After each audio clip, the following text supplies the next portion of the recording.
What is up, everybody? Welcome to Pop Culture Philosophers. I am Rockin Robbie Billups, and it's time for the monthly comic book review. That's right. We'll be talking about our picks of the months and all that kind of stuff. I have a gorgeous gaggle of comic book panelists here tonight. Leading us off, the most gorgeous of them all, my brother from another mother. It's Bueller. Station. Hey, how are you? How's everyone doing today? I'm really excited to be here. It's an honor to be on this show yet again with all these cool guys that read comic books, and I just sit here and pretend like I read them. I do pretty well, actually. I fooled most of the audience, but yeah. I'm excited for today. I've read a bunch of books this month. Nice. I'm very excited because last month you didn't read like anything. So that but I held my own. My own. You did. If you didn't have me on the show, nobody would have watched. That's true. That's why we have you. That's not true at all. Yeah, right. And we also got the return of a fan favorite. It's Bullseye Bob. Station, my friend, and to everybody out there in the PCP Army. So good to be back on the show with you, Robbie, and the other panelists. My good friend Bueller. Yeah, where the hell you been, man? I haven't seen you for like a month. It's been a month, hasn't it? Yeah. I can't believe that I haven't been on this show for quite a while, but I am very excited to get into it. And all I have to say is, what's crack-a-lackin', everybody? What's crack-a-lackin'? All right. Speaking of crack-a-lackin', it's Jim Mint from Jim Mint Collectibles. What's up, homie? Yo, what's going on, Robbie? What's going on, Bueller, Bob, everybody in the chat? How's it going? Station. Hell yeah. Well, good to have you here, Jim. You know, you've been on this show several times. It's always cool. Of course, you need to check out Jim Mint Collectibles' top 10 comic books of the week. Drops at the end of each week because I'm on it, especially. So it's pretty cool. Yes, and we also got Nick. What's up, Nick? How are you doing? Station. What is going on? Thanks for having me, buddy. Bueller, Bob, Jim. Awesome. Glad to be here, man. Nice. Well, it's glad to have you here. You know, our inside man on the Backlog Bros, or is it the other way around? Who knows? Triple agent, quadruple agent? Who knows? You never know, man. You never know. Jennifer from Comics Will Break Your Heart will be joining us in a little bit, but let's go ahead and get things started. And we're going to ask the first question is, what was your favorite comic book of August 2021? Now, everybody in the chat, if you're not familiar with the show, what we're going to do is we're going to go around, we're going to be talking about comic books, our favorites, and we will also be spoiling things in the book potentially. So there is your spoiler warning. So what was your favorite comic book of the month and why? Bueller. Yes. Okay. So here we go. Now, bear in mind, I didn't read that many comics this month, but I did read a few. And the ones I did in the dark as being my favorite book of the month. It was, it's an Image Comics, a brand new #1. I think #2 is coming out, not next week, but the week after. But you know what? I enjoy this. It's pretty much about a writer or an artist. Sorry, she's an artist. And she's kind of in the point in her career where she's kind of stumbling. She really doesn't have any motivation to do anything anymore. So she leaves her city or whatnot. And she finds this house out in the middle of nowhere that supposedly is haunted and stuff. So the realtor is like, "Oh, you're not going to want this." And sure enough, she's like, "No, I want this house. I got to have it," because she wants it because she thinks it's haunted. So she moves in. She starts doing her art and stuff like that. And she still doesn't have any motivation. She just starts talking to the house. And nothing's responding, so she's getting a little pissed off that there is no ghost or whatnot. And so finally, she has like a little fit after she talks to her agent, and her agent's like, "We need more artwork and stuff," and she doesn't have anything to give him. And so she throws all her shit all over her room and everything, and she runs out of the house. Well, she comes back into the house, and all the stuff that she destroyed is all put back together where it was before she destroyed it. And then she realizes, yeah, there is something going on in this house. There is a spirit or something. We don't really know. Now, I shouldn't say that there is, because we really don't know, because right about then is where they cut the book off. And I think it says something to her or whatnot, but that's really the ending of the book right there. So it might be a spirit or a ghost. It might be something else. I don't know, kids living under the stairs. You never know. But you know what? I enjoyed it. I thought it was pretty good. It hooked me, and I definitely would want to pick up #2. I'm pretty sure most of you guys probably read this as well. Yeah, I really liked it. It's the follow-up to Middle West, the same creative team, Jorge Corona and Scotty Young, and I love the way that they use the music and they utilize the music and the effect that has artistically, and it's ingrained in the story. I thought it was a super solid book, really good pick. What do you guys think? Yeah, I dug it a lot, man. It was a surprise. I didn't know what to expect. I never read Middle West. It was kind of like Casper the Friendly Ghost meets, I don't know, 20-something-year-old artist who drinks too much wine. I don't know. It was kind of cool to see her kind of losing her shit a little bit. And it's got me intrigued. I want to see what happens next for sure. Absolutely. Before we go any further, everybody, Jennifer from Comics Will Break Your Heart. Station. Hey, Jen. Welcome. Hey, Jen. Howdy, friends. How's everything going today? It's going swell. We just started. We're talking about Bueller's favorite book of the month, The Me You Love in the Dark. Did you read that one? I did. I heard you talking about it. I'll let everyone finish, and then I'll get to my thoughts on it. All right. Anybody else have thoughts? Yeah, this would have been my pick of the month until yesterday. I'll get to that when it's my turn.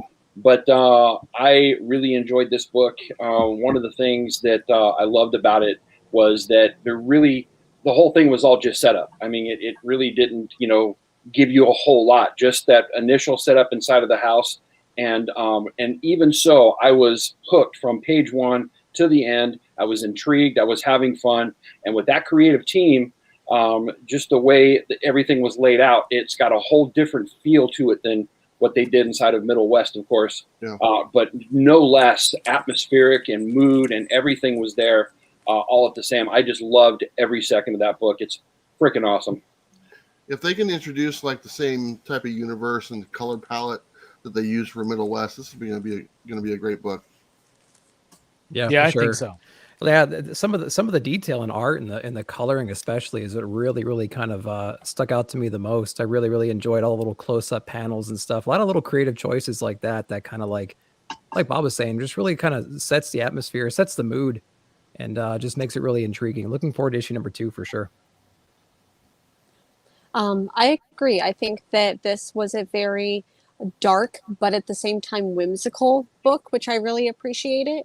I do wish that the book had either been pumped up a little bit more into horror or pumped a little bit more on the side of whimsical. I think it landed somewhere in the middle, and I wish that it had gone, maybe made me feel a little bit more of a sense of dread, or maybe more of a sense of this friendly ghost. I do think that this ghost or entity, whatever it may be, is very friendly. It was a interesting book for sure. I got a lot of Lydia Dietz vibes from Beetlejuice, which I thought was excellent. Like everyone said, pretty excited to see issue 2. I could easily see this being just like a simple like 3 or 4 issue miniseries as opposed to a very long ongoing series. Yeah, it could work as short, and we'll have to see. Not a lot happened in the first issue, but the execution of it I thought was incredibly masterful. You out there in the chat, let us know what you think about Bueller's pick of the month, The Me You Love in the Dark. What about you, Bullseye Bob? What's your favorite book this month? All right, can we talk about this book here? Because when this book came out yesterday, I wasn't expecting to enjoy it as much as I had. Well, let's talk about this, Echolands. This was flipping amazing. This is kind of a whole revamp of Red Riding Hood, loosely Red Riding Hood. They started off in a fairy tale sort of way. I know it's kind of, it would seem like it's gimmicky because it's done sideways, but I got to tell you, the way the paneling is done inside of this book, the way the artwork is laid out inside of this is just flipping phenomenal. I enjoyed every single page that I turned. I had an emotional or just a reaction that I enjoyed every second of it. Some of the dynamic work on the page is just incredible. I was getting overtones when I was a kid. I'll never forget the first time somebody handed me the album cover for Sgt. Pepper's Lonely Hearts Club Band, and there are pages that you open up and you just stop and look at everything on the page because it's not any one single style. It's like drawing from all these different sources in a city that's constantly changing.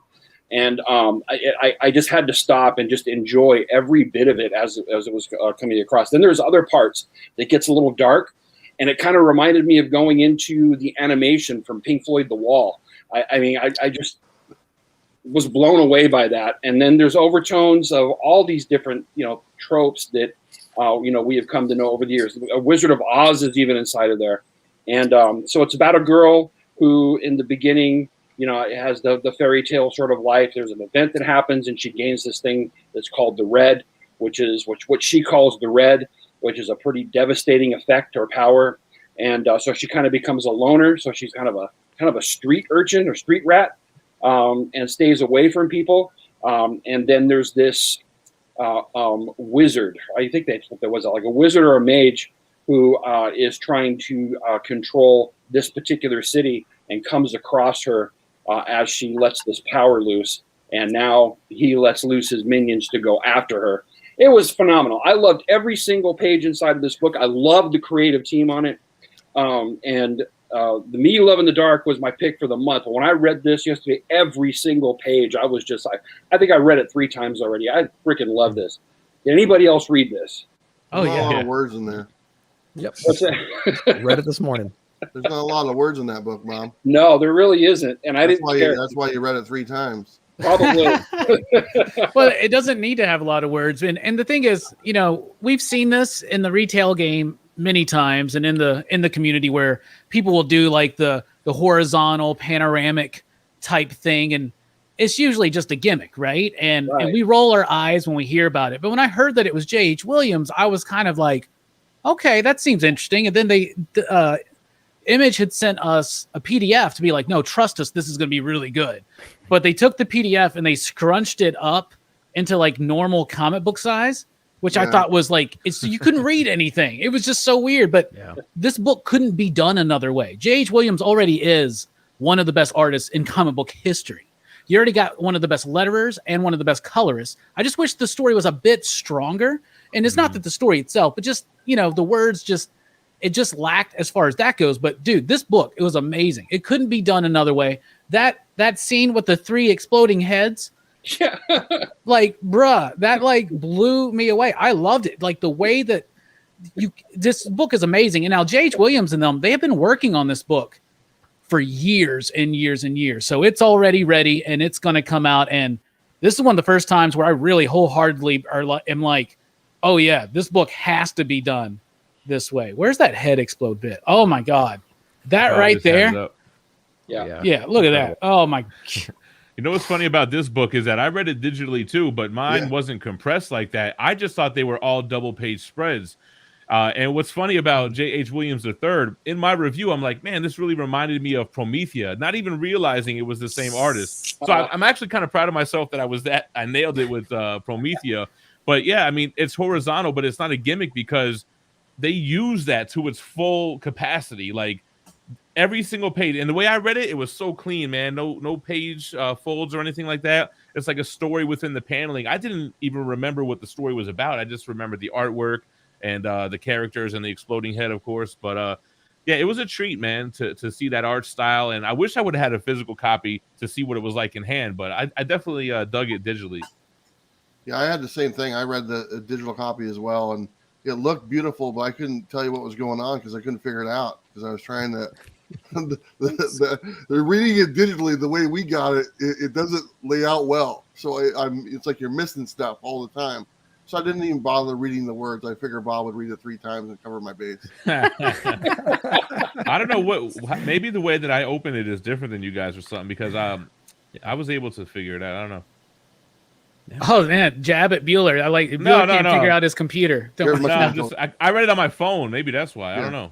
Maybe. Oh man. Jim gave me some golden advice to redo my internet earlier before we started. stuff that is industry insider information that people aren't aware of. Yeah. So I want to thank him for that great nugget of. Hold on, I want to show you guys.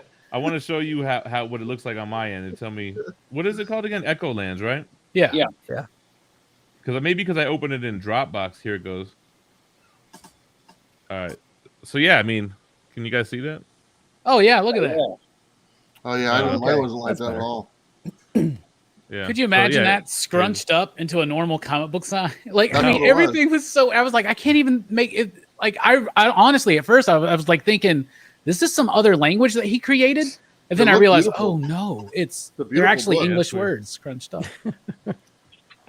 Yeah, but I mean, even though you can take care of that digitally, I would say that if anybody's looking to read this, pick up the physical copy Yeah, because it really is an experience. I think I was blown away. Does it fit in a bag and board, like a regular standard? Yeah, size? yeah. Here it is. Here it is in the bag and board. Yep. Oh, that's cool. Okay. Yeah. Yeah, it almost looks like it won't, but yeah, it's a little bit deceiving when you look at it. So It looked like it was going to be too thin or narrow or something. it does appear narrower than a regular comic, but yeah, it fits perfectly fine. But you're absolutely, I mean, all the points are right. I mean, this is a book that you have to read physically, I think, just to appreciate it. It's just it's remarkable. There's so many different things going on in this, and they take full advantage of that layout. So yeah, I totally agree. Love the book. I haven't read it yet because I got my books yesterday and I haven't had a chance to read my whole stack yet. But I almost didn't order this book or pre-order this book anyways. But then I saw that J.H. Williams III was on it, and I absolutely loved his Batwoman run. It's one of the things that got me into buying single issues right before Saga. And man, I'm literally looking through this right now for the first time, and the artwork just blows me away. His artwork on Batwoman as well as Promethea. I think the way that he does panels are so dynamic, and 100% I'm thirding the opinion that this book should be read physically if you can, and definitely glad that they were able to do it in this format. Heck yeah. Sorry, by the way, spoilers. There's some dudes and their heads explode. It's pretty dope, though. It's pretty cool. We already that might ruin it for me. That might ruin it for me. Yeah. Read about it. What'd you say, Bueller? We said some of these books came out just yesterday, obviously, that we're going to be spoiling. Yeah, well, you got them last week, Bueller. So did Jim. Actually, you know what? When I just went to check, it's got next week's books in here too. I'm like, oh, a little spot like, I'm 21. Yeah. Nice. All right, Jim, what was your favorite book of August 2021? So Robbie and I kind of cheat a little bit because we do a top 10 video every week. So I just kind of went through my top 10 and I filled out the form that Robbie gave us. Like, what's the favorite of the month? What's the favorite Marvel? What's the favorite DC? And I didn't want my favorite book of the month to be the same as one of those other books. So I gave it to a DC book, but it's Nice House on the Lake issue 3 by Tynion. Not that issue 3 was the best. It just kind of is a way for me to talk about the whole series as a whole. But 3 is cool because these people are in this nice house on the lake. They were invited by a mutual friend who ends up being, again, spoiler alert, some type of supernatural, extraterrestrial, not of this world thing. And Armageddon is taking place around them. They're in this safe little bubble. Issue 3 is really cool because it kind of shows how different people are reacting to the situation. Some people are just rolling with it. Some people are freaking out. Some people were like, hey, let's just watch a movie today and then we'll search the perimeter tomorrow. And the other people are like, are you crazy? Like, how can you chill right now? So I think I'm sure everyone else here is intrigued with this storyline. We want to know what the hell's happening. What are these structures outside of the home? What is Walter? And what's going to happen at the end here? So that was my pick for the month. Nice. Yep. I think one of the best parts of storytelling is when the writer does the thing where you're finding out the same mystery as the protagonist at the same time, so you're enveloped in it. And I think that's a lot of what's happening, to your point. Like there's a lot of characters in the story, but there's some of them who are reacting in completely different ways. Like some people are like, hey, it's the end of the world, we got everything here in this house, let's just chill out and not worry. And then there's other people that are like, why are you eating eggs? We don't even know where these eggs come from. We don't even know if there's enough like eggs and bacon. And there's other people that are like, relax, dude, just sit and watch a movie.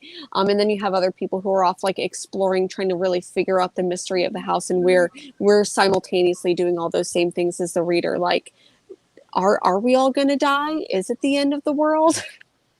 Yeah, I love the way that he's telling the story too, because at first, the one criticism I had at first was there's a lot of characters, and a lot of times they're just introduced as the writer or the artist or whatever. So it was hard to feel out like who everybody was.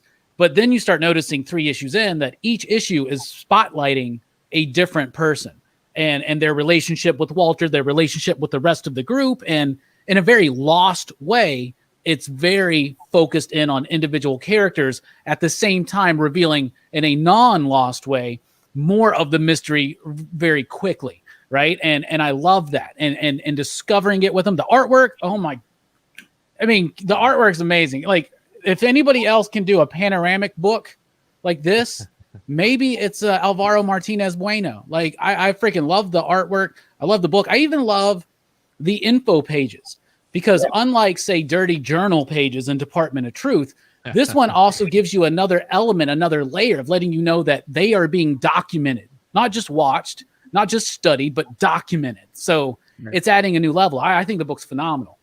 I like Taylor Winder's comment. It's the weirdo sci-fi version of the real world.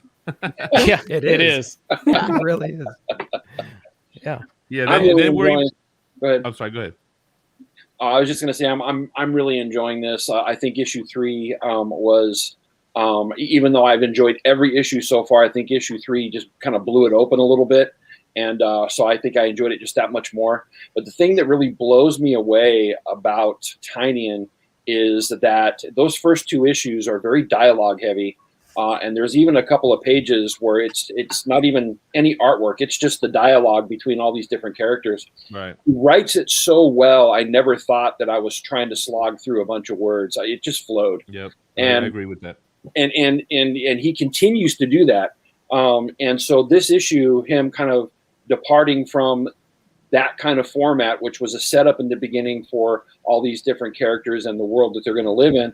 Now the exploration of the island was, I had all kinds of vibes going on with that, and I just absolutely dug it. So I'm kind of upset that he's going to be taking a hiatus from it for like 5 months or something like that. You can have to go on Substack for the rest of that thing. I hate the hiatus idea. I get skip months. You want to make sure that the creative team has time to do it, but then just like for 5 months, think about this. There's new #1s, new comics every single week. Like, but I don't know if people are still waiting on Saga. Well, For when 3 does years. he 3 go on- years. When 3 does he years. go on But hiatus? at least Saga gave you 3 hardcovers. What is it, 52 issues or something like that? Yeah, something like that. 54? Something like that. something like that. 52, 52? 50 New 52. Bueller goes on hiatus after issue 6, I believe. Oh, okay. Halfway through. Yeah, I didn't know that. That's kind of a downer, to be honest. Yeah, it really is. It's going to interrupt the flow, and I don't know. But at the same time, it's better than fill-in artists, So Yeah. I know when I'm going to 100% start not. reading this. When it picks back up. No, when the issue 6 comes out, because I haven't read any so far. Oh man, it's too many words for Bueller, man. I said that one time. It was on this book though. So I guess you're right. Yeah, I have all 3 issues. I picked them all up, and I do want to read it. It's just it slipped through the cracks. But I guess I know that after 6, I'll get them all and then read all 6 of them. And by the time I get done with the 6th one, number 7 will come out. And then you'll be part of the cool kids club. Yeah, it seems everybody seems to really like this book. I never heard anybody say they didn't like it. Yeah, me neither. No, Nick, here's your chance. Do you not like it? I hate this. No, I love the book, and I think part of why it's so appealing to so many people is because there's so many different characters in there, and you're going to find someone you can relate to. I personally like the issue number 3 a lot, just because I feel like I would be the guy going out there and exploring the land and going like, see, what not the hell's me. going I'd on? be the guy watching the movies. You'd be that chilling. Exactly. I'd be like, you see the movie collection down there, bro? and that's my point. They've Everybody got a comic book collection there. They do. They do, and so maybe I'd be down there instead, or in the weapons closet. one of those places. That's where I would kind of be.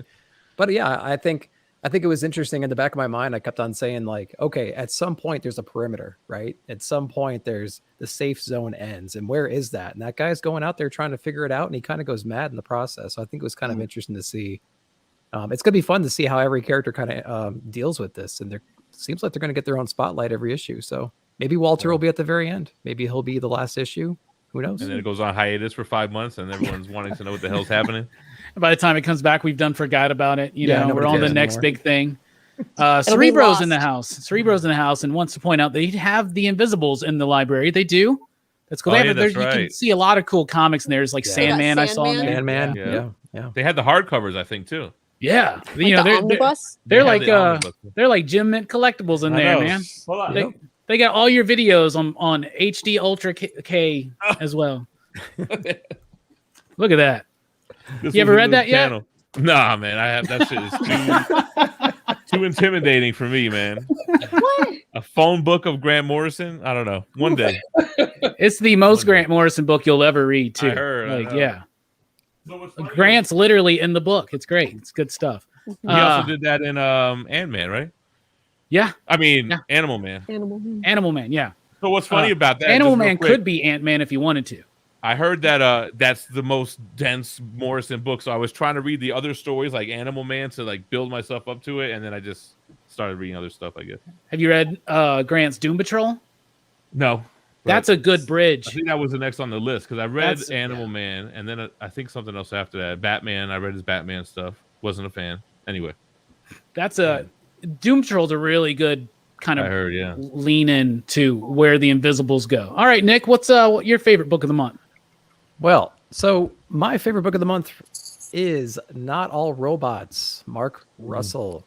I really, really, really enjoyed this book just because it was an interesting dynamic to see how the robots are pretty much self-aware. They have like their own talk show. They're kind of debating social issues and things like that. And they've kind of like developed this existential crisis that I think, we all kind of have in the back of our minds. Why are we doing what we're doing? Why do we have the relationships we do? We hate our jobs. Maybe our home life isn't everything we want it to be. Maybe our friendships aren't everything they want it to be. And so these robots, they kind of start like plotting kind of behind, people's backs, and they're kind of seeing how irrelevant they're becoming because there's new upgrades coming and things like that. The families are suspecting ill intent. And so it's just kind of funny to see like a family sitting around, not doing anything. The robot comes home and they're like, how was work? It was fine. And then he goes off into the garage just to chill for the rest of the night. He's like, leave him alone. He's been working all day. Someone get him a can of oil. Yeah, it's like angry dad came home and you have to get him a beer or else he's going to start going off about how bad his day was. Right. So it's like, so I thought it was just a really, really interesting book about, it's like a codependency in a way, right? The robots are keeping us alive. We've kind of given them a purpose, but we're taking advantage of them, and then we're upgrading them behind their backs, and they got to worry about their future and things like that. So the book really, really surprised me. I got it on just a hunch. It was a new #1. It was an interesting cover, and I thought we got a lot more. Pretty interesting story, and definitely subbed up for issue 2. I liked it a lot. Mark Russell is a name I trust. He's brilliant at comic book satire. His work with Flintstones, Snagglepuss. And in particular for me, Second Coming. I love Second Coming. Not All Robots was really cool because you're typically you're like, okay, so it's a show, it's a book, it's another story about a robot uprising because they're being like, where humanity depends on them too much and blah blah blah. But it's kind of like a flip of it. Like the robots are almost like humans are their pets because they're like, oh, these poor humans, they can't even run their world right. They got to lean into us. And then other robots are like, I don't really want to do this. I don't want to work all day for these, I would never have that thought with my cat. I don't mind working all day to make sure that Ariel has got food for sure on the table. But absolutely. Who else read this book? What'd y'all think? And I thought Mike Deodato, by the way, a lot of his artwork had felt a bit sloppy and rushed at times lately because he's cranking out a lot of work with AWA right now. He adjusted Bad Mother into Redemption and right into this one. And I thought the artwork was super solid. Yeah. I this one. I loved this one, and it probably has the most one of the most memorable lines that I've ever read in a comic book. And you're right, it's like a robot uprising, but told from the point of view of the robots, or at least maybe the sympathetic view of the robots. And the line in here where the one robot says to the other, see you later, Terminator. After a while, rotary dial. I will remember that. I will take that to my grave. I love dialogue like that, and it's just very precious. So, and I think that that's what makes us, or at least maybe me, sympathetic towards the robots in this situation. I kind of hate the human family a little bit, but anyways, I thought this book was fantastic, and that, like I said, that line will forever stick with me. I will say I was very disappointed. I think there's some binary in here. Did any other nerds out there Google the binary that was in here? And it was of course not, Nick. What's wrong with you? Nobody else did that but me. You're No. typing in all these zeros and ones into Google Translate, please. Hey, I'm looking for a complete thing. You know what I mean? What does it say, Mr. Hickman? What does it say? I know, right? It doesn't say anything. I did Yeah. translate the Hickman stuff in Hoxpox, but then I was just like, oh, it's just leading into the next issue. I gave up on that. Bro, I did that. I remember there came a time during Hickman's Avengers, a new Avengers run, where that one like race of people that were created in the I can't remember what it's called, but like it got to the point where like I just knew it. Like I felt weird. I was like, I'm like J.R.R. Tolkien. I can just recognize this and know this Elvish language or whatever. Anybody else reading Not All Robots? Definitely worth y'all's time. Yeah, I have it, but I have not read it yet. It's really cool. It takes what should be a very obvious and easy, simple, done story, but it does it in a much different way that I very much appreciated. Jennifer, go ahead. I was going to say I've been off the AWA books for a little bit, and when I read the write-up on this one, I definitely put it on pre-order for my pull list. So I am excited to get into it. I just haven't been able to read it yet. Yeah, I think they hit a lull there for a little bit, but I do think during that lull, I really did like Casual Fling and Chariot. So I'm excited that Chariot's becoming a movie. That could be really cool, and I'm really pumped. Brian Hill is a super cool guy, and I cannot wait to see this Miami Vice inspired movie. That's like, what if David Hasselhoff had sex with Kit? That's basically what it is in a way. Speaking of having sex with cars, Jennifer, what's your favorite book of the month? Thank you for that segue, by the way. You're welcome. That was awesome. Yeah. So I think that my favorite book of the month was Killer Queens. I don't know if anyone else read this. It's done by David Bueller, who did Canto. So if you're not reading it, Bob, I'd be really, really surprised. But it's published by Dark Horse. It's this really fun. I love the Star Trek vibes of it because it's basically these two reformed mercenaries who are trying to, pun intended, go straight. And they are just not absolutely able to do this at all whatsoever. They're being chased across the galaxy, or they, end up in these wacky situations. And another book that just has some really fun dialogue. They're these people end up finding like one of the characters reminds me of like a queer Captain Kirk. And man, I love this book so much. It was a lot of fun. I got 3 covers. I see that. I actually have not read this yet. I did promise David that I would give him an honest review on it, and so I didn't want to make a quick reading of it last night. And so I'm definitely looking forward to sitting down and just taking my time so that I can give him that honest review. And so I do have it.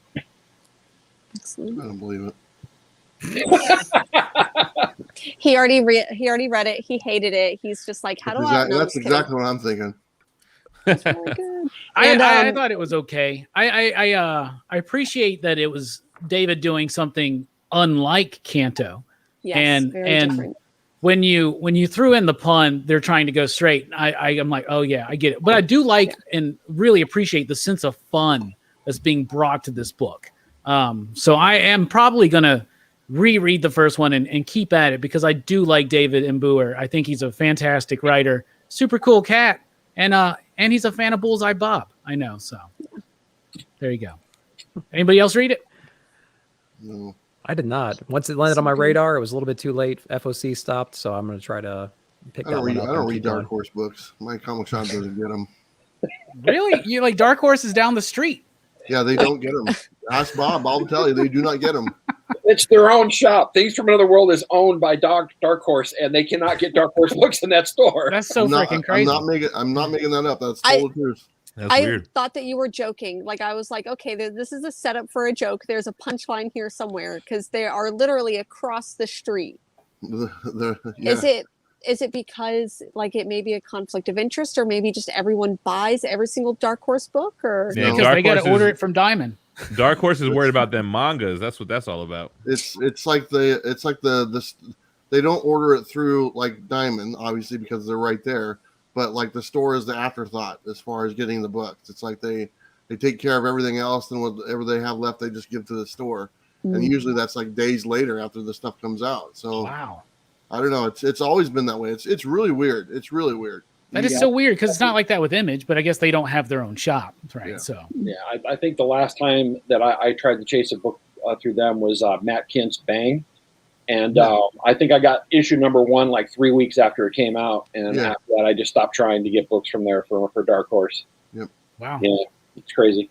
Dark Horse, I think down is the street, get them from the comic shop down the street. They got them down there, like 2 miles away. They got every one of them. there should be somebody in between the Dark Horse and Tifa, and they're like scalping fucking Dark Horse comics. That'd be great. Yeah. But I think Dark Horse, who hit a big slump during pre-COVID, during COVID, and now, on this road. But I think that they're kind of on the way up. They obviously just got the Jinx World stuff back over, and I don't know how much sway Bendis has anymore, but they're starting to pump out a little bit more books. And I would definitely eye Dark Horse, since they are the ones that have the Comixology deal, right? So they may eventually wind up with some Scott Snyder books that people really want. And I bet they're going to go hardcore after some of the Substack properties, right? So they could really, because Dark Horse was built on great creators and licenses. And it feels like they are months away to getting back to that possible. Yeah, I would agree. I think that when they lost a lot of those IPs, the licenses to a lot of those IPs, that really hurt them, and they had to regroup. And so it took them a while to catch some traction and a direction. And we're starting to see the fruit of that now. I think they're going to start going after less licensing and, going forward. Anyway, I think they're back on track. Yeah, I agree. Aubrey Sitterson's got a really good one up there right now called Savage Hearts that I like. Yeah. I like a lot. Worst Dudes, I don't like that as much, but I love that one. So my favorite book of August, my pick of the month, is Ice Cream Man number 25. This book blew me away. I honestly think August of 2021 was one of the weakest months for comic books that we've had in a long time. There were weeks where, like, I was telling Jim before we would do the top 10, I'd be like, bruh, I don't want to do this. Like this is like, Robbie was about to quit, man. I was like, this is just, I'm so tired of this. And this week really kind of, this week was great, right? And Ice Cream Man, it's been gone for a while. Here it is with issue 25. It's a story about this plane that's like about to crash. Everybody's going to die. Most people don't seem to care, but there's this one dude who's freaked out, and he's like, there's got to be parachutes, right?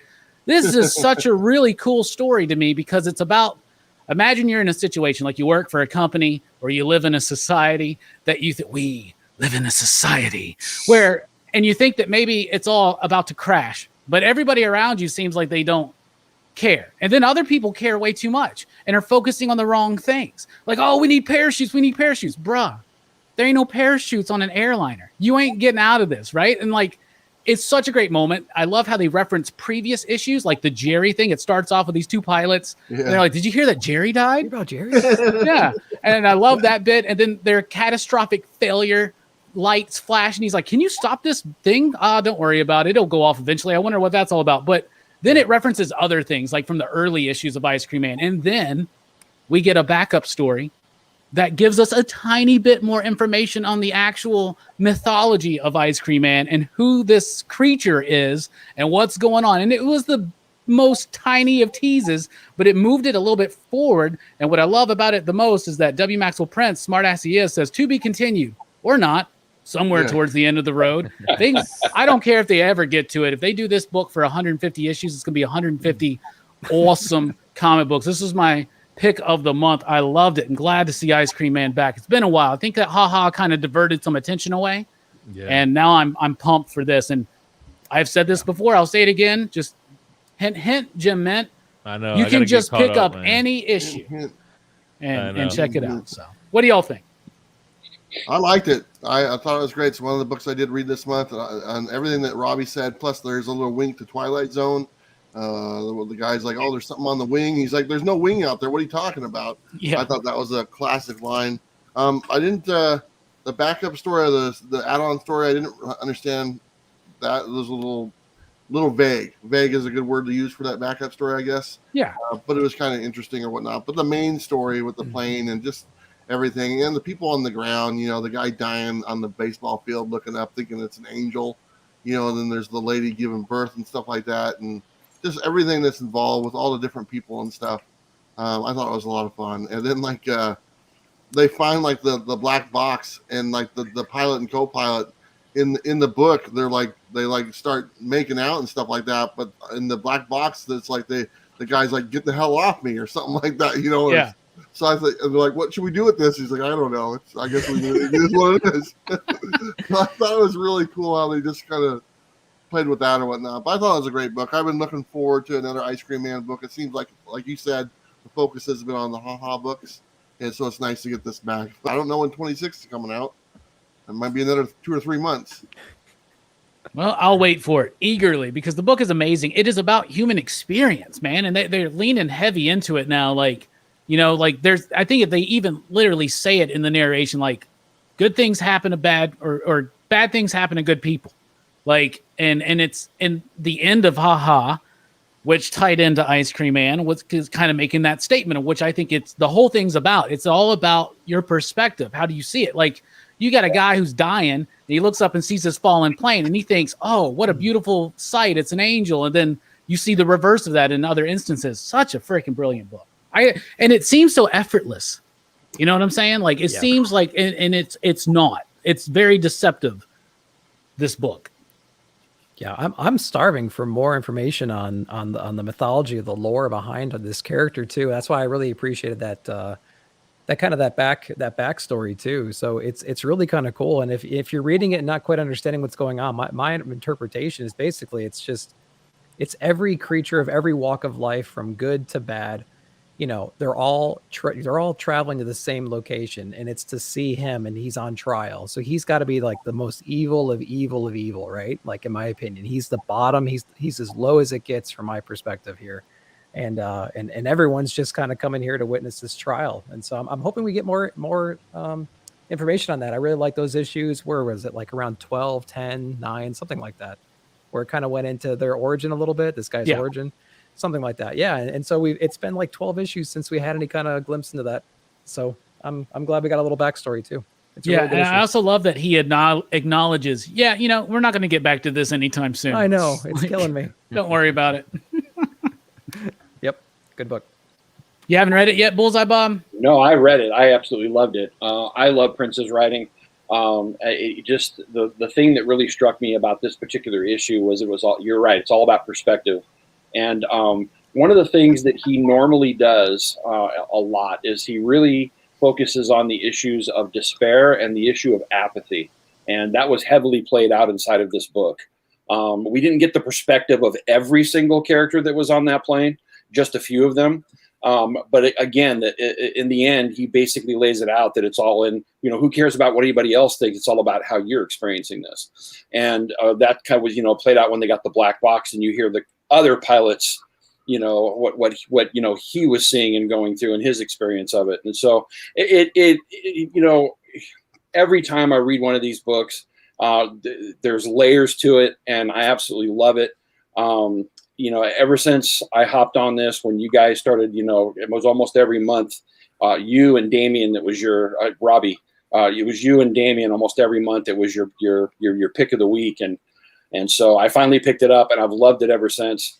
And even when they were coming out with the, during the pandemic, when he was coming out with the little short issues that they actually collected, those were all phenomenal. So no surprise that this, you know, is everything that I've come to expect out of Ice Cream Man. Thoroughly enjoyed reading it last night. This was in my top 3 books of the month for sure. And definitely looking forward to the next issue. But you guys are right. That little tint of the mythology that we got at the end of the book really intrigued me. And we know that that's just a little sprinkling that we're going to get, and that's it for right now, man. And so that's frustrating. But yeah, definitely Ice Cream Man is one that not only do I make sure that I get every issue, but I get every cover. Absolutely love this series. Nice. Yeah. Jennifer, you haven't read it yet, right? I haven't, and man, I wish that I had some time to read my stack before this issue, before this episode, but afterwards. So disappointing. I'm so sorry. We didn't disappointed in me. Well, we didn't spoil too much. Just pretty much everything in there in our interpretation of it. But that's just the way it goes. All right, now we're going to do a round focusing on DC, just on DC, and we'll see how many Batman comics come up between the six of us. I wonder if the percentage is somewhat close to the percentage of Batman books. I somewhat doubt it. Let's start with Jim Mint. Okay. You know, this was good. tough. He's awake. All right, good. There's a lot of great DC books out right now. And we'll talk about some later on, like, you know, Nightwing or Robin was really great. This isn't a Batman book, but it's kind of Batman centric. I went with Suicide Squad Get Joker, man. I thought this was I don't want to say amazing. I thought it was an awesome book. It was super fun. Narrated by Jason Todd as he's locked up for his crimes as Red Hood and gets recruited to join the Suicide Squad to get Joker. I thought it was fun. Brian Azzarello writing, always a good pace to it. I just thought it was, you know, interesting, fun, oversized magazine style like Bueller loves. And I don't know. I just thought it just stood out for me amongst all the other DC superhero titles from this month. Yep. Okay. I thought it was all right.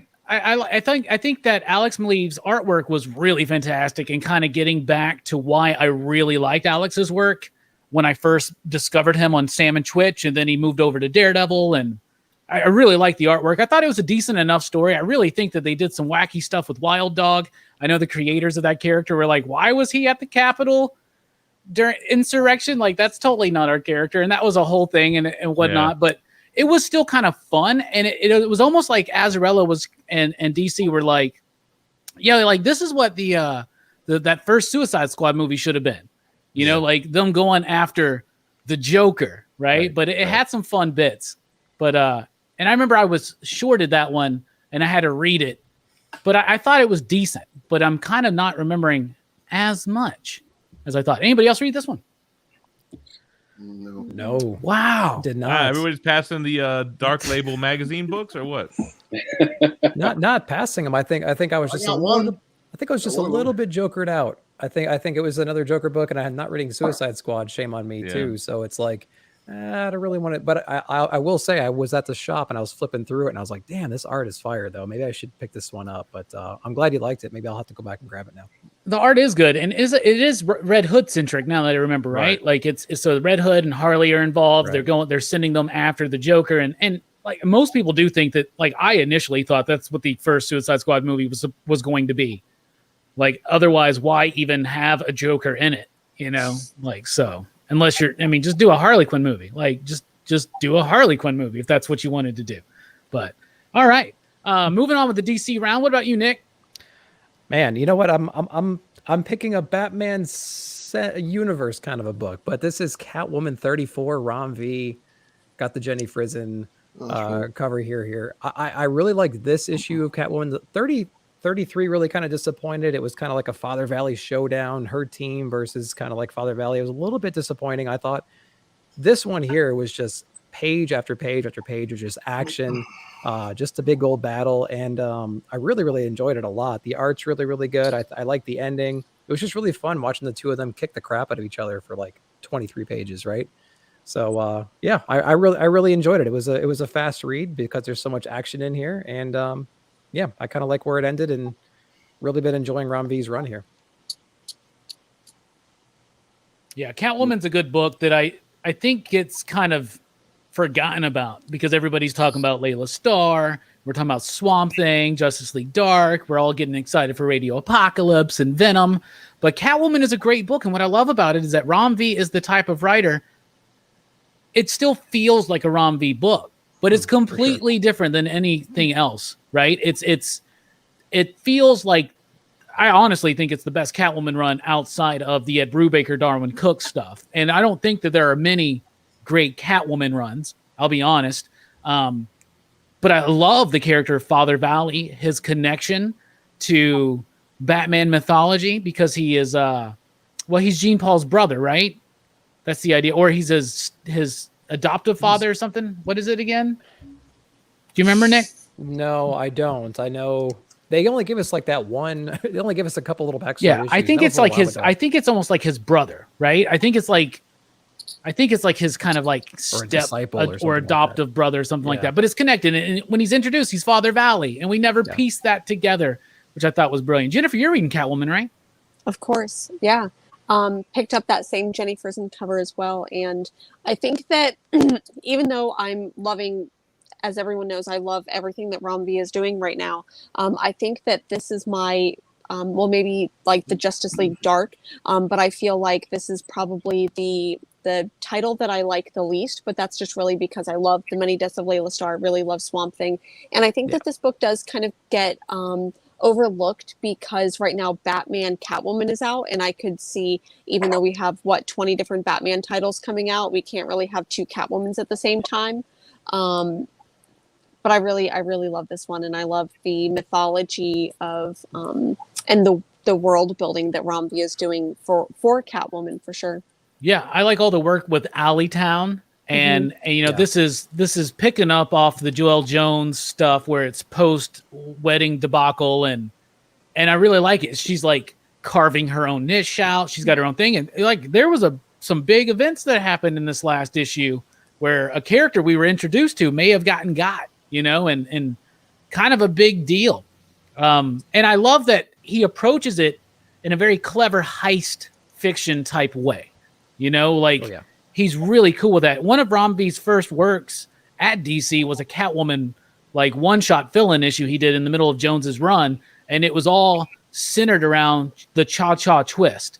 Like the pacing of each panel was like dun dun dun dun dun dun, and it worked. Like, and this is a dude who wrote Blue and Green, you know, as an experimental jazz riff, and so music is, you know, we've had Rom on the show. Music is, and I'm a huge fan of Rom, and I was so happy that he showed up. But it was weird. But he's music's very important to when he writes his stories. So that's super cool to see. Bob, you reading Catwoman at all? I am not, and I do have to say that I'm sorry that I'm not, because a few months back I had to really start tailoring down my pull list because of work being so hectic. I just did not have time to read, and so there were a lot of DC and Marvel books that got taken off of my list, and that was one of them. And so I don't have a lot of DC and Marvel books on my pull list right now, and unfortunately, because I do love Rom V's work, and I definitely am intrigued by everything that you're saying. And also that Suicide Squad Joker book, that sounds pretty amazing as well. So, but yeah, that's the only reason why I haven't. I don't have it at this particular point. Is that I really had to tailor down that pull list, because otherwise books just stack up on me, and when that happens, I never get to them, and I don't want to waste no money and just have a bunch of room taken up. Understand? So, yeah. Robbie's muted. Yeah, he is. If you are on the fence about Catwoman, it's one of the rare $3.99 DC books, so that's pretty freaking cool too. So, you know, I tried reading Catwoman, and there was this one issue where like this guy in the sports car, he's like doing coke and stuff, and like I don't know, it was just kind of like some kind of weird. I don't know. You talking about the cocaine powered guy? Yeah. Yeah, that's not Rom. That's not so, Rom. That was before Rom. Right before Rom's run. Yeah. Oh, okay. It's like before. So I think I did. I don't know. I think I read one of Rom V's Catwoman issues though, but I'm not reading it though. Yeah. Okay. It's still cool. Basically, what's going on right now is that Penguin has hired this dude named Father Valley, who's this like crazy religious guy. It's part of the Order of Saint Dumas. He's connected to Jean Paul Valley, and he is methodically like taking Catwoman out. And now we're finally hitting the climax, where the last two issues we've gotten a lot of fighting and battling, and like I said, some tragic moments. Jennifer, what's a DC book you want to highlight? A DC book that I would like to highlight is Nightwing. I've really been enjoying this run by Tom Taylor. Probably would not be reading Nightwing if it wasn't for Tom Taylor being on this book. And I think one of my main criticisms about Batman in general as a character is that Gotham would probably be a much better place in the world. Like it wouldn't be full of villains if he had spent some of his money instead of just trying to like kick every villain's ass and put him into Arkham. And so I think that in, you know, even though this is not a Batman book, with Nightwing, because Nightwing just got a ton of money, and I think that we're seeing that, like, what if Batman used his money for good? I feel like that was the entire reason for maybe Tom Taylor's arc, and I think that since this one finished up that arc, I think that that's what we're getting in this book right here. We are also getting a little bit of like Nightwing Black's backstory, and we're seeing a little bit of like setup for Bloodhaven and his, spoiler alert, sister. So really enjoyed the Nightwing. If you're not reading it, I highly recommend it.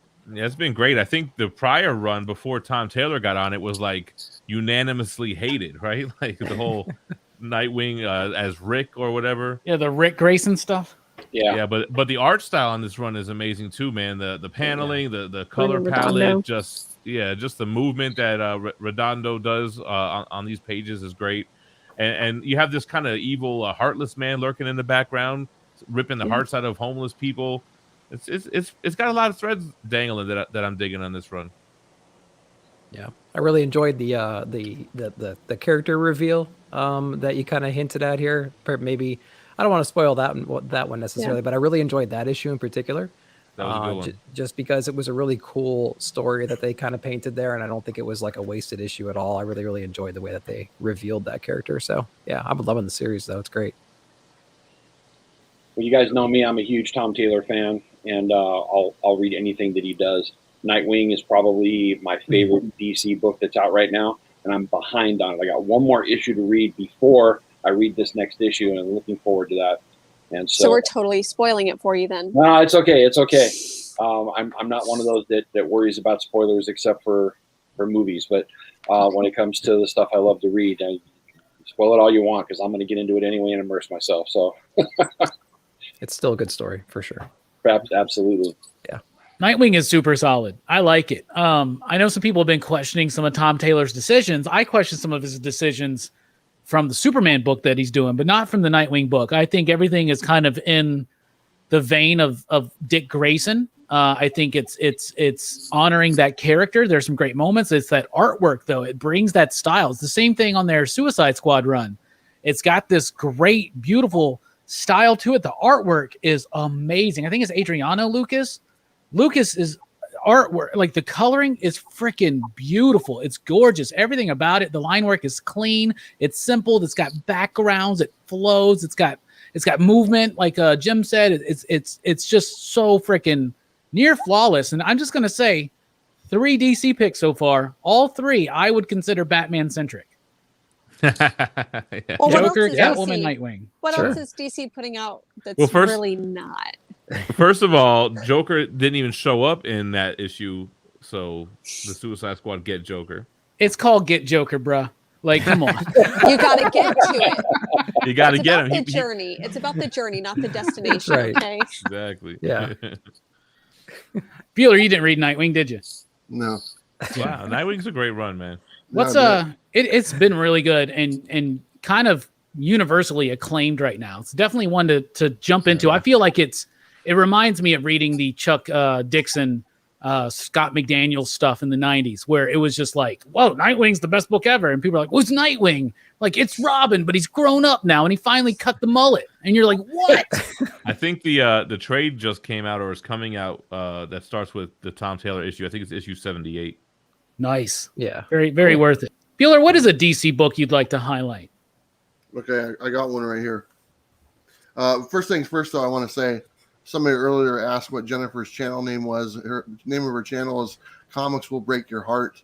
And just so you guys know, she's less than 50 subscribers away from 1,000. I noticed that today. Super close. If anyone is watching this right now or on the rewind, please go check out her channel. Let's see if we can't get her to 1,000. That's a nice milestone to get to. She can start earning some money to pay for these books that she's reading all the time. Woo! And that's what it's all about. Support your hobby with the hobby, right? Yeah. I do have to say, because Bueller, I was on your channel several months ago, and I think that you had mentioned, let's get your channel to 1,000, and then you mentioned, let's get your channel to 1,000 so she doesn't beat me up. So in all reality, if I don't get to 1,000, it means I get to beat you up, right? Yeah. So here's the thing. So, you know, Jennifer is also part of the Portland comic crew. She's a fellow Portlander here, and she's actually been a guest host on the coffee show. She's actually going to be making a return here in the coming weeks. And Bob doesn't even know this, but Bob, guess what? What? You are the host for the show, and Jennifer is the co-host. Who's editing? I'm editing. Oh, I'm good. But There you go. let's do it. Not this coming week, but the week after. You and her are the hosts of the show, and I will be sitting out and telling you guys what the hell to do. Jen will rock it. We will rock. Yeah, we will. Yeah. And there's a link to her channel in the description below, as well as a link to all of these channels in case you're not subbed up. And I do want to say thank you, 9 Square Inches. All-star team right here. Good to see and hear you all. Well, station 9 Square Inches. It's good to hear and not see you. If we can get her to 1,000 by next weekend, I'll be okay. She won't kick my ass. So. Yeah, because I'll be at Rose City Comic Con, not next weekend, but the following weekend. So yeah, there you go. Yeah. We got all planned. Okay, I'm ready. I got my book. Go. Okay, so here's the thing. I actually don't like this book, but I like the concept of the book. Okay, and I think you guys can understand what I'm saying. The concept of the book I'm excited for, but after I read the book, I wasn't really a big fan. And it's the Batman 89. Yeah. Okay, I had high hopes. You know, in 89. You know, I saw the movie in the theaters. I have my Batman movie book or whatnot that they came out with back in 89. And I was hoping that that's kind of what we were going to get. Very similar. Now, it does fall in the universe of the 89 film, but even the artwork in this book, I mean, they drew Keaton a lot better back then than they did in this book. And they need to go back and look at the 89 movie book and take some of the artwork from there. The Jerry Ordway one, right? Yeah, like that's why is he looking like Reed Richards with the graying temples in this book? I don't know. It didn't make any sense. And I was a little, you know, like I said, the concept of the book I like, and I'm looking forward to it. And then they just did the Superman book that came out, the 79 one or 78, and which came out yesterday. I didn't get a copy, and I want to get one of those too, because like I said, the concept of the story put in that universe, in that 89 movie universe or the 78 movie universe for Superman, I'm really interested in seeing. So I'm hoping that even though I didn't like this one, I'm going to stay on it. It's a 6-issue series, and I'm hoping it gets a little bit better. I hope it dives in there. I hope it introduces the Joker. If they can do that somehow, that would be great, or something, you know. But just this one, it didn't do it for me, but I'm still going to stick on it because I like the concept. And that's why I'm a fan. I just like the concept of it, and I think you guys can understand where I'm going with that. That, you know, that explanation is perfect. I enjoyed it, but it could have been way better. You know, I mean, it just, I don't know, it didn't really impress me. And you mentioned Batman 78. I have a feeling we'll talk about that later. Did that so much better than Batman 89? Superman 78. Yeah, what did I say? Batman 78. Yeah, Superman 78 did it so much better. Yeah. And I can't really put my finger on why. It just wasn't exciting. You know, it was cool to see them focus on Harvey Dent, which they didn't focus on in the movies whatsoever. Yeah. But yeah, it just didn't do much. It was cool to see the Batmobile. It was cool to see Michael Keaton. Why is he aged so much? We don't know. Yeah, that was weird. But yeah, it's all right. Yeah. Yeah, I'm right there with y'all. I thought I was really pumped for the book. I thought the cover was great. I love the variant cover, which is by Jerry Ordway. I love that original one. When I met Jerry Ordway, that was one of the books I brought for him to sign. But I was disappointed in it. I was just kind of like, it's not very clear where the time is. It feels like it's way later, you know, but like, I like the idea of seeing Billy D. Williams as Two-Face. I like the idea of seeing their version of Marlon Wayans as Robin, but it just didn't hit me, didn't work for me. Superman 78 though did. So, I mean, I agree with the Batman 89. I thought it could have been way better, but it sold phenomenally. So hope maybe they'll do more and kind of get it together. So I'm hoping so. I think the best part of that book was that one page where they had all the Tim Burton references scattered all over them. I think I had more fun reading that page than I did reading the rest of the rest of the book. It was like the first page. I spent 10 minutes trying to like identify all the different people on there. I'm like, okay, this is pretty cool so far. Halloween in Gotham kind of The thing. Halloween in Gotham, yeah, everyone's Yeah. dressed up in their costumes. I'm like, okay, Yeah. this might be fun, and then it kind of just went, eh. So I totally agree. Anybody else read it? No? All right. It's part of my backlog picked stack, up- but I picked up the exclusive as a cover grab, but after hearing reviews, I just wasn't excited. I mean, I have it. I just wasn't excited to pick it up and actually read it. So I don't want that spoiled for me. I got great memories of Batman '89. Yeah, right? Yeah. Most of us do. Yeah, for sure. And so far, with the questionable edition, of course, with Suicide Squad, Get Joker, they've all been Batman-centric. So I'm going to break this trend and toss Robin aside. And I'm going to mention Superman and the Authority. Love this book. Grant Morrison, Mikhail Hanen, other artists. Fico Ozio is on here. There's a few different.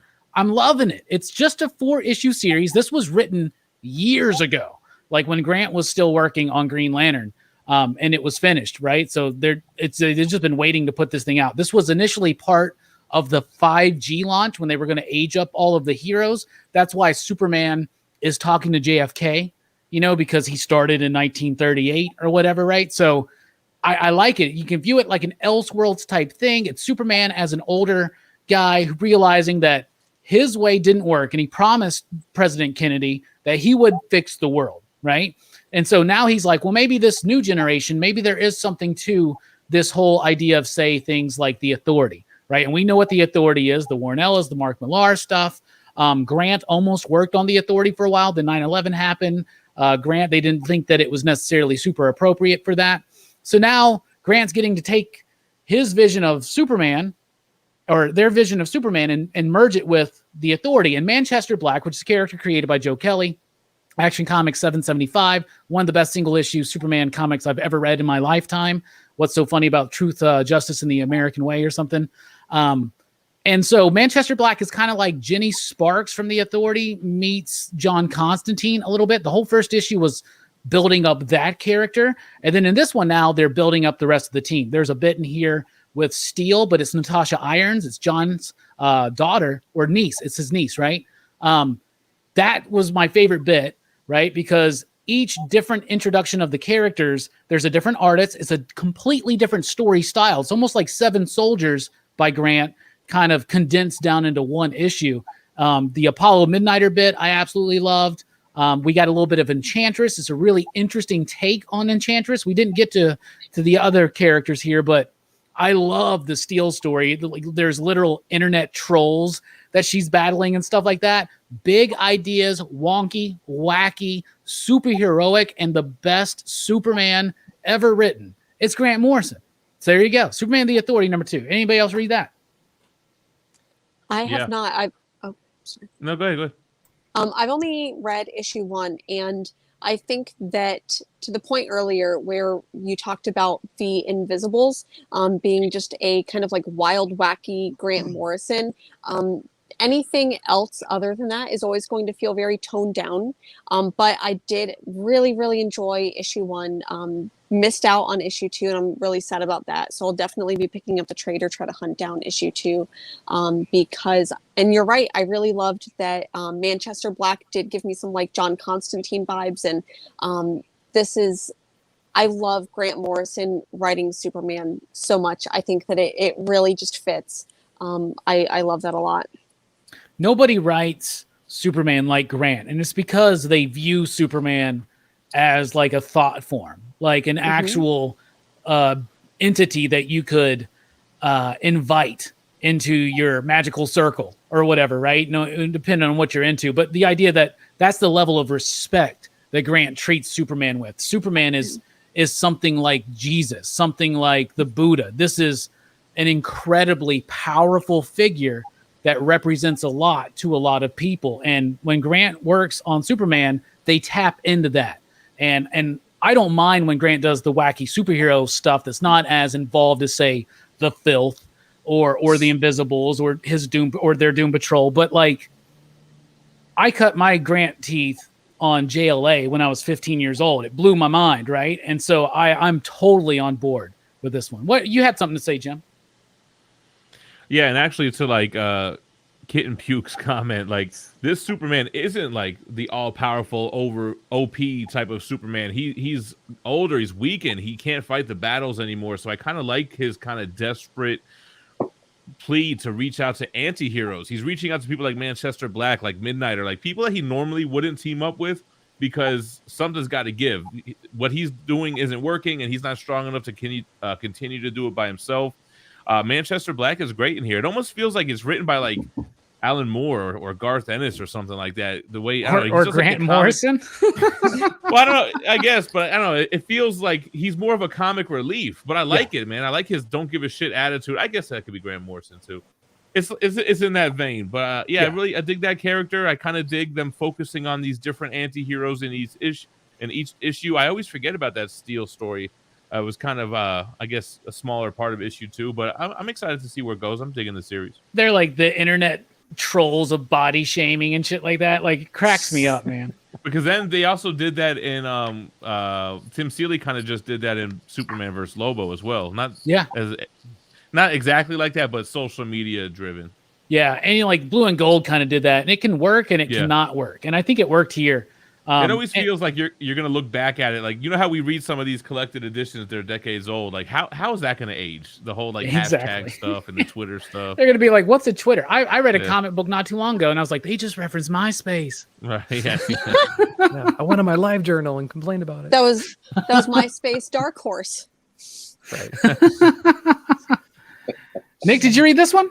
No, I didn't. I had mixed reactions to issue number 1, just because I was understanding that Superman is kind of underpowered. Something's going on with him, so he's getting the help of some some other people that we really haven't seen. And so it was interesting. It gave me a few questions. It didn't quite blow me away. I might.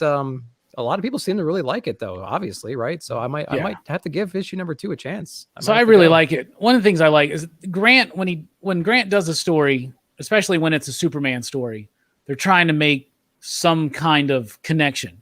And we got so much generational conflict going on in our society, especially on social media, right? Like where one generation doesn't understand the new generation and this and that. This is about the respect between the generations. Manchester Black could not be further removed from the character of Kal-El, Clark Kent, Superman, right?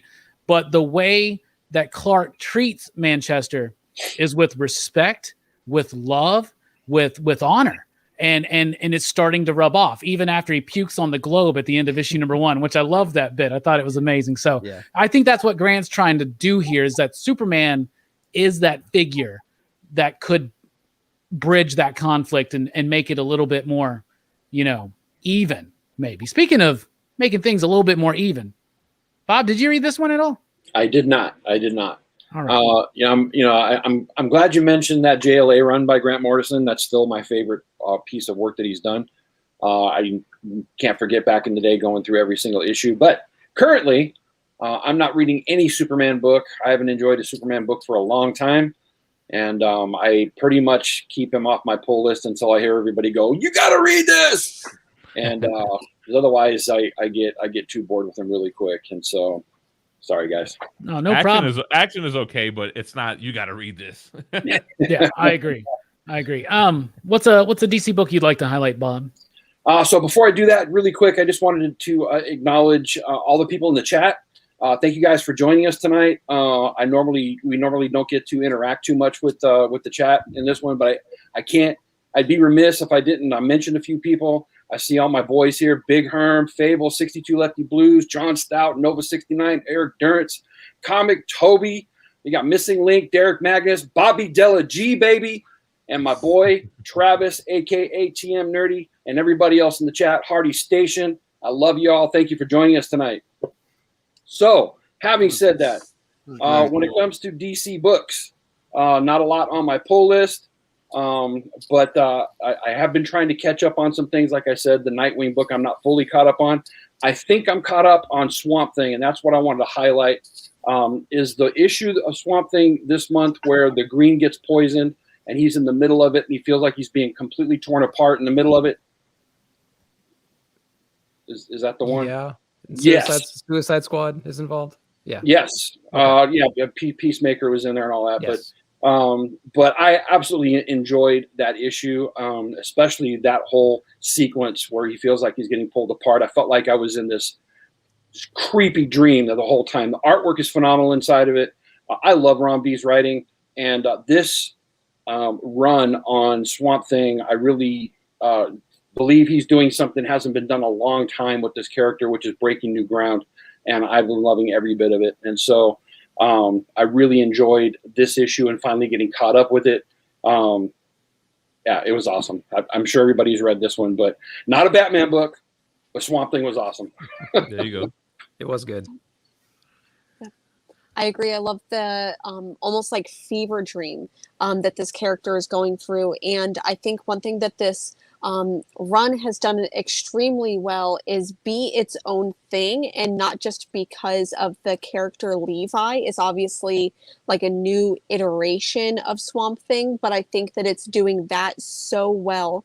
But I also think that it's doing such a good job of all of the hints and nods to all of the other Swamp Things, all of the other history, especially I think it was in issue 2 or issue 3 where we get to see this like swirl of madness. And like if you look closely, there's like a little House of Secrets 92, the cover, so you get to see kind of like a whirlpool of all of this homage to Swamp Thing. And this book is doing such an amazing job of it, and love it a lot for sure.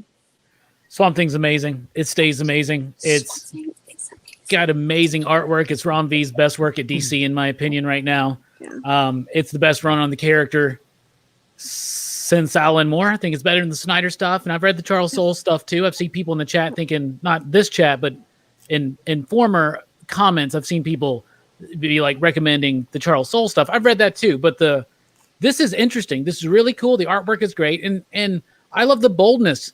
They're taking a lot of time to explain the origin of this new Swamp Thing, of who Levi is, what the story is, what led him to go back to India, what's going on between him and his brother and his dad, and all that kind of stuff. They're taking time. This is a character piece. But even if you think that a miniseries is safe from a needless movie tie-in from DC, no. They're going to force the Suicide Squad in there. What I loved about these last couple issues is it didn't feel out of place. Rom made it work. Perkins made it work. Yeah. And Spicer made it work. So I thought that was super cool. I would agree. I was actually kind of mad that they were tied in, because it felt like they was probably pushed on, shoehorn this in somewhere.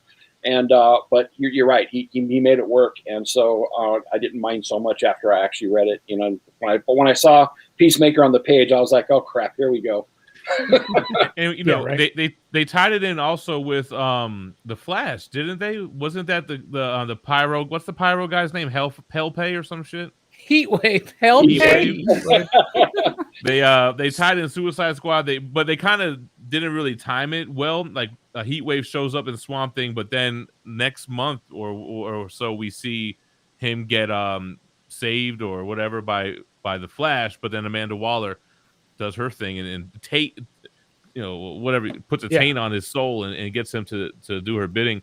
But yeah, the artwork is great on Swamp Thing as well, man. I like the one and done villains. It feels very Alan Moore-ish. I like how like Levi's learning his powers. It's almost like we get to learn along with him, which also feels like Alan Moore Swamp Thing, kind of learning the green and learning how to teleport and stuff like that. So I don't think it's biting Alan Moore Swamp Thing, but I feel like it's the same type of caliber.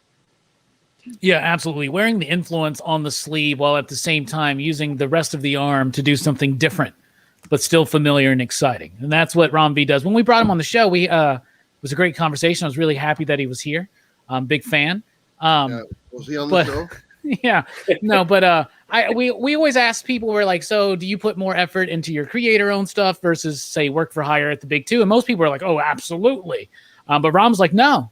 I love being able to add to the tapestry of mythology that DC Comics represents. And I'm just like, bro, that's a really good and political way to say it when you don't want to lose gigs at DC, right? All right, let's move over to, there's always new number ones. There's way too many new number ones every single week. So we want to just break it down real quick. What's the best number ones out there? We'll start with Nick. Nick, what's your favorite number one this week? or this month? One of this month. Well, I chose a number one for my favorite book of the month, but I'm going to choose another number one, a different one. This is, and I'm picking a complete surprise. And I don't know if you guys have heard of this guy, Colin Bunn. He's put out a couple books. That joke's getting old, I know. Lucky Devil. Oh, that was great. Number one. This book kind of blew me away. You never quite know what you're going to get with Colin Bunn, because some books you can read and it's just like, man, I just didn't resonate. And then this book reminds me of, what was that movie where they're like shooting and curving the bullets and stuff with Angelina Jolie? What was that movie? Wanted. Based off a comic. Yeah, that's from Miller. What's his name? Not Frank Mark Miller, Miller. but Mark Miller. Exactly. It had that kind of a vibe where like this like guy was kind of like getting kicked around a whole lot, and then he kind of comes and becomes a badass and starts taking it out on everybody a little bit. But I absolutely love the whole demon aspect in this book. I'm hoping everybody read it, but essentially, this guy kind of gets possessed and he uses his powers to kind of get revenge on all these people that are kind of, screwing him over in life at work and things like that. He actually in relationships and everything is like getting cheated on and everyone's aware of it. And he's just kind of getting shit on constantly. Right. And so he does, he kind of takes everybody out. But what was interesting was, he kind of goes out and seeks help and gets exorcised. You know what I mean? And so the demons get exorcised, but he maintains the powers still.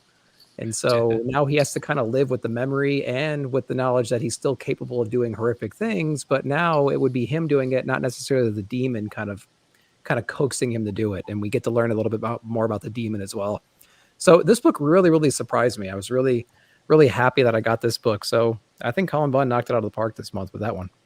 Nice. I still haven't read that one. I got it in my stack over there. I guess I'm a backlog bro now too. Speaking of backlog bros, Bueller, what's the number one you want to highlight? This one. This is a good book. It's probably not my favorite book. Was the number one, which is the Me You Love in the Dark. So I would go with that one, but I already did. But this one, just what it represents, the King Spawn number one. And just what it represents as far as what McFarlane is doing with the Spawn universe and all the different characters that are going to be coming our way. I'm really excited because I'll be honest, I'm kind of taking a break from the Marvel superhero universe, and I'm excited to see what this superhero universe will kind of develop into and what he's going to do with all the different titles for Spawn. And this is kind of this is the ongoing one, if I'm not mistaken. This is the first new Spawn ongoing title in so many years, and it's got the original story, that a bunch of short stories from McFarlane that's in here, and the one with the gunslinger. I thought that was pretty good. That's probably my favorite one in here. And then kind of the base story is pretty good as well. It's kind of sad though, because it starts off with a school bombing and stuff. Yeah, and that was kind of big stakes, right? Yeah, that's kind of not really my thing, but you know what? Right. The one thing about Spawn, let's just be honest, Spawn has always kind of touched on the kid element and stuff, all the way back number one, and the all those issues with the original, what's his name, the ice cream dude or whatever. Billy Kincaid. Yeah, and so it's always been a running thing through the Spawn books as far as children are involved, and sure enough, they do the same thing with this one. This is the big, huge bombing at a grade school, pretty much, and it takes out a lot of kids and teachers and everything. But you know what? For what this is going to represent for this whole Spawn universe starting, I'm all on board. I'm excited. I'm picking up every one of them. I was more than happy to get this one. So King Spawn number one. And it sold over 500,000 copies. Good for Todd, man. He always does it right, man. The Todd father. Mostly for shops trying to get that signed incentive.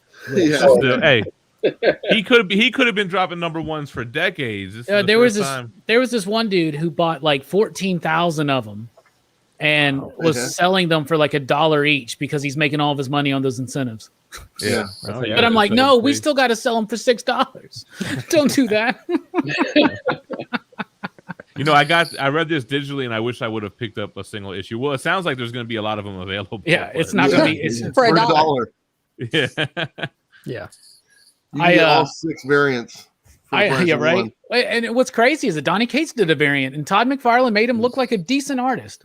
So that was nice. That was nice. Did a good job inking it for him. Yeah. Yeah, did a good job. I think Donny Cates also is an amateur sculptor as well. I think he did a Venom thing he showed us one time. Nice. That's super cool. When I went into the shop on Wednesday morning and I went over to the wall to look at it, I always look at the wall and make sure they set it up right. And I was like, bro, this is like X-Men #1. So these things are going to be here for fucking 20 years. Jennifer, what's the #1 you'd like to highlight? You know, I wish that I had a little bit more of like a highbrow #1 issue, but honestly this one was the most memorable, and it's because I had so much fun reading it, and it really surprises me because it's a Behemoth title, and Behemoth titles are very hit or miss for me, but my favorite issue, #1 issue, was Cinnamon. I'm kind of sad that he's gone. Bueller, I know he and I had the conversation of he doesn't really love stray dogs. He's more of a cat person. So I really hope that he read this and enjoyed it, because Cinnamon is basically about this cat's perspective of this cat gets high on catnip and just goes on a wild, wacky race on a catnip heist. And I imagine that the what's her name? Victoria Douglas, who wrote and illustrated this. I imagine that it was just her watching her cat and watching her cat get high on catnip and like, what are you thinking, bud? Like, what's going on? So this one was it was a lot of fun. And I think that it's a 3 or 4, I think 3-issue series. I loved this so much. Cinnamon, sorry, not Cinnamon, Cinnamon. It was really good. Bueller, Nice. did you read this? Sorry. No way Bueller read that. We didn't get any at the shop. It's Behemoth Comics, right? Yeah, Behemoth. We didn't get any, and I saw a lot of us talking about it, you know. So I was like, oh, let me go and try to see to order some, and Diamond was already out of them. So unfortunately, we missed the boat on that one. But I'm hearing good things about that for sure. Yeah, this one came in this week. I haven't read it yet though, but it was on. I got it ordered late and it just arrived. So looking forward to it. One of my favorite #1s is one that I know Jim wants to talk about. So I'm going to skip that and move to another one. Elvira meets Vincent Price. Yeah, I love the hell out of this book. This is great. So I'm a big horror movie fan. Obviously, I love Elvira. And I hadn't read any of the Elvira books from Dynamite. And so I decided to jump in on this one because it's Elvira meets Vincent Price. Like that totally sells like an old school horror fan, right? And it was great. Like one of Elvira's favorite movie stars is Vincent Price. She is trying to start a new show here with her manager.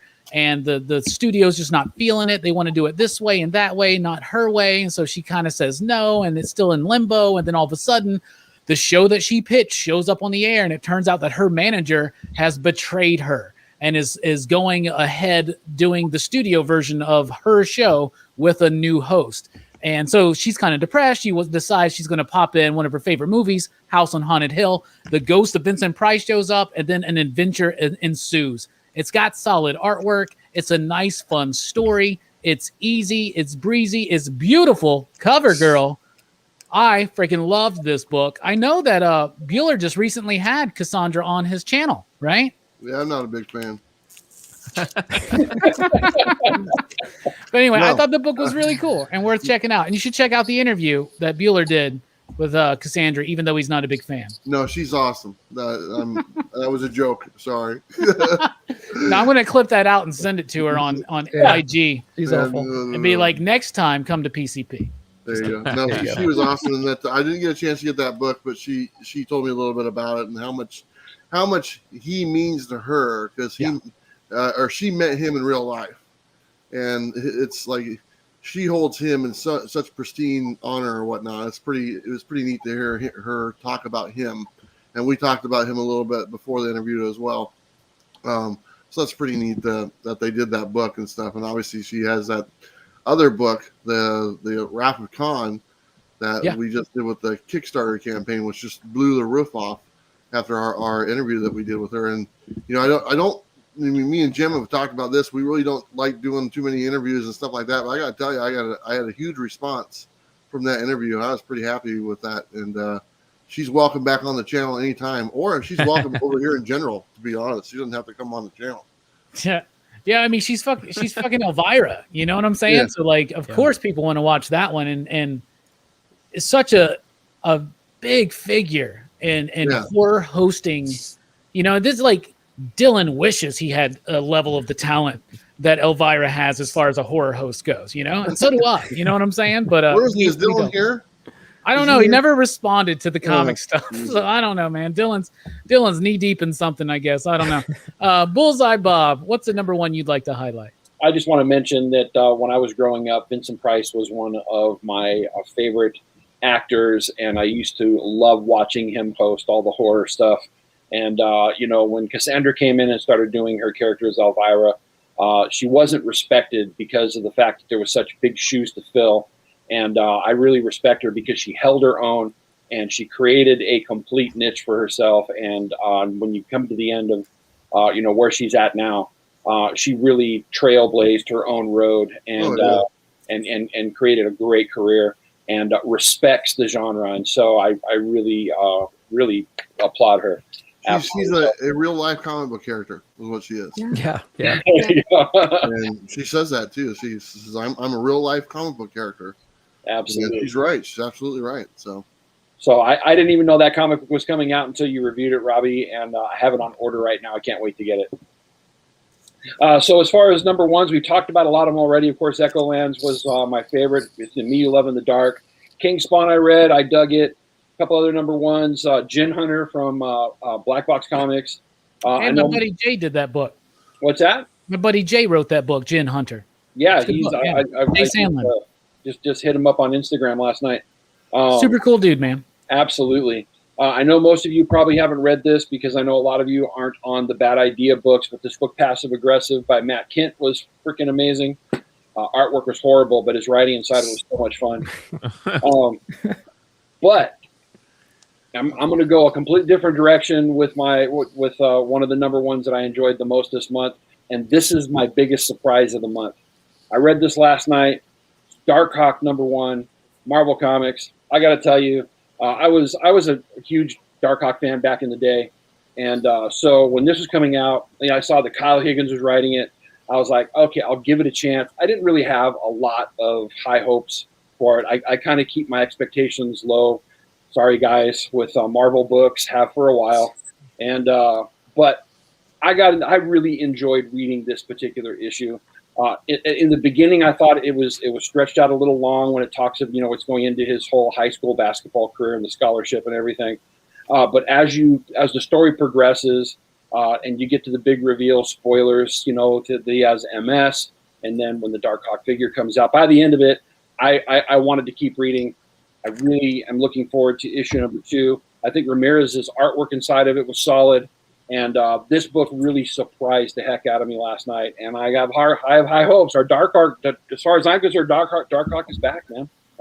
Wow. Yeah, I liked it too. It surprised the hell out of me because as soon as I heard that it wasn't going to be Chris, I was like, I don't care. And then all of a sudden, I was like, oh, so it's Troy from High School Musical. Anybody that's not in the know, that's the Zac Efron character. But it goes beyond that. It introduced the character. It got me emotionally involved with them, and then it ended with a really strong final act that had him be Darkhawk and had some superhero action. That was great with good art from Marvel. Absolutely. What's going on? I don't understand. Anyway. So I'd be remiss without mentioning that book. Out of all the number ones, I think it's definitely worth the mention on the show. Absolutely. Speaking of worth a mention, what about you, Jim Mint? What's the number one you want to highlight? So, man, I always didn't want to highlight this anymore because I think all my books so far have been DC books.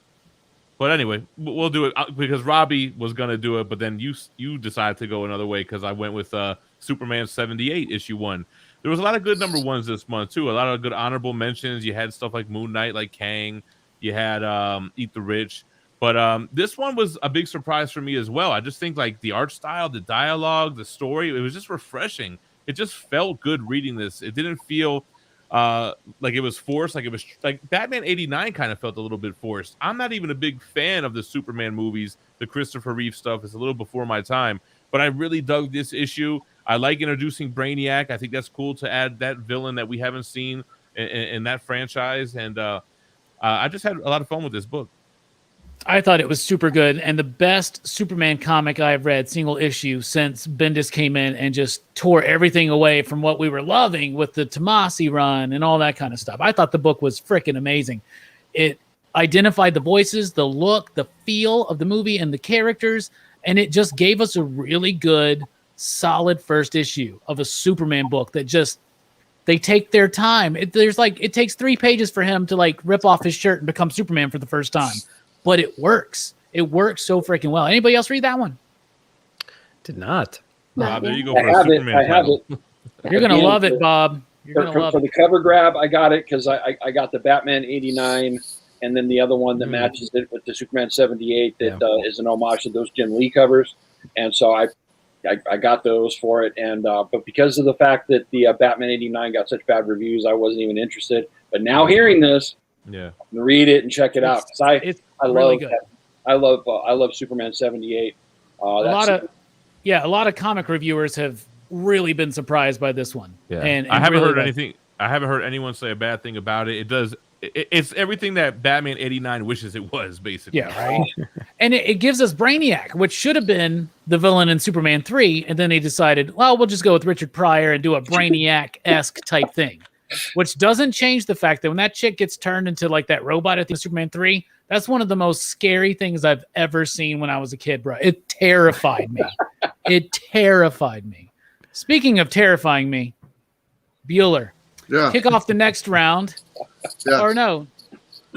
Yeah. Nick, did we start with you for number ones? Yeah, we did, right? Yeah, I think so. Maybe. Did we? Yeah, we did. Yeah. Did we? I don't know. I did Lucky Devil. So Yeah, I'm good. that was you. That was you. All right. Speaking of things that terrify me, Bueller. Yeah. We're going to the Marvel round now. Yeah. So what's a Marvel book you want to highlight this month? Spider-Man and that one that came out yesterday. Life Story. Life Story, yes, the annual number 1 for some reason of Spider-Man Life Story. I thought it was great. I was very surprised, to be totally honest. I didn't think it would be a centric on J. Jonah Jameson, and that's pretty much what it was. It's pretty much him going to jail and sitting in jail for years and years and years and hating Spider-Man and vilifying Spider-Man from his jail cell until he finally gets out. And then I kind of get the impression he kind of came to amends, and he kind of just saw for what it was and kind of forgave his version of Spider-Man before he died and stuff. And I really liked it. I thought it was really good. I was really surprised that I liked it, to be honest. Once I realized, okay, it's not a Spider-Man story, it's a J. Jonah Jameson story, I didn't think I was going to like it as much, but I actually liked it more. And I thought the artwork was good, and it flowed really well. It was a thicker book also, and didn't bother me one bit. I read every word. So it was a good book. I enjoyed it. I enjoyed the other life stories for Spider-Man. Chip Zdarsky did this one, and he does Daredevil, and Bob likes Daredevil. We all know this. But anyway, I really enjoyed it. Really, and as far as Marvel goes, there really hasn't been too much from Marvel that I've enjoyed this month that I've seen. I did think Thor was pretty decent this week. It was better than last issue. I thought the last issue was garbage, but I thought this issue was quite a bit better. But for me, the Marvel book was definitely the Life Story Annual 2021 number 1, whatever they're doing with that number. So there you go. That's going. I would agree and say I would say that was probably Marvel's best book this month. I thought it was super strong. Loved it. I know Jim loved it too. That was a really, really strong book and filled with emotion, right, Jim? Man, so many emotional books this week. And this was my pick of the week, and I was going to use it for my Marvel book of the month. Now I had to do a little audible because Bueller stole my thunder, but I got some backups in the reserves here. Nice. What about you, Jennifer? What's a Marvel book you want to highlight? A Marvel book that I really want to highlight, it's probably a pretty unpopular opinion, but I have it anyways, and it's going to be Trial of Magneto. I feel like we have been setting up for this type of work since Hickman had done House Hoxpox, and I'm really, really enjoying it. I really want to see more of what's going on. For those of you who don't know, this is going to be a little bit of a spoiler, so I'm sorry. But if you're not reading X-Men, you probably don't give a shit anyways. But at the end of the latest X-Men event, the Hellfire Gala put on by Emma Frost, Scarlet Witch dies. And it seems as if Magneto did it. So this one is pulling in a little bit of that like X Factor. Are we going to find out who did it? So we've got to like come up with the clues. I think that it's taking a lot of the really big ideas from the X-Men universe and pulling it all together.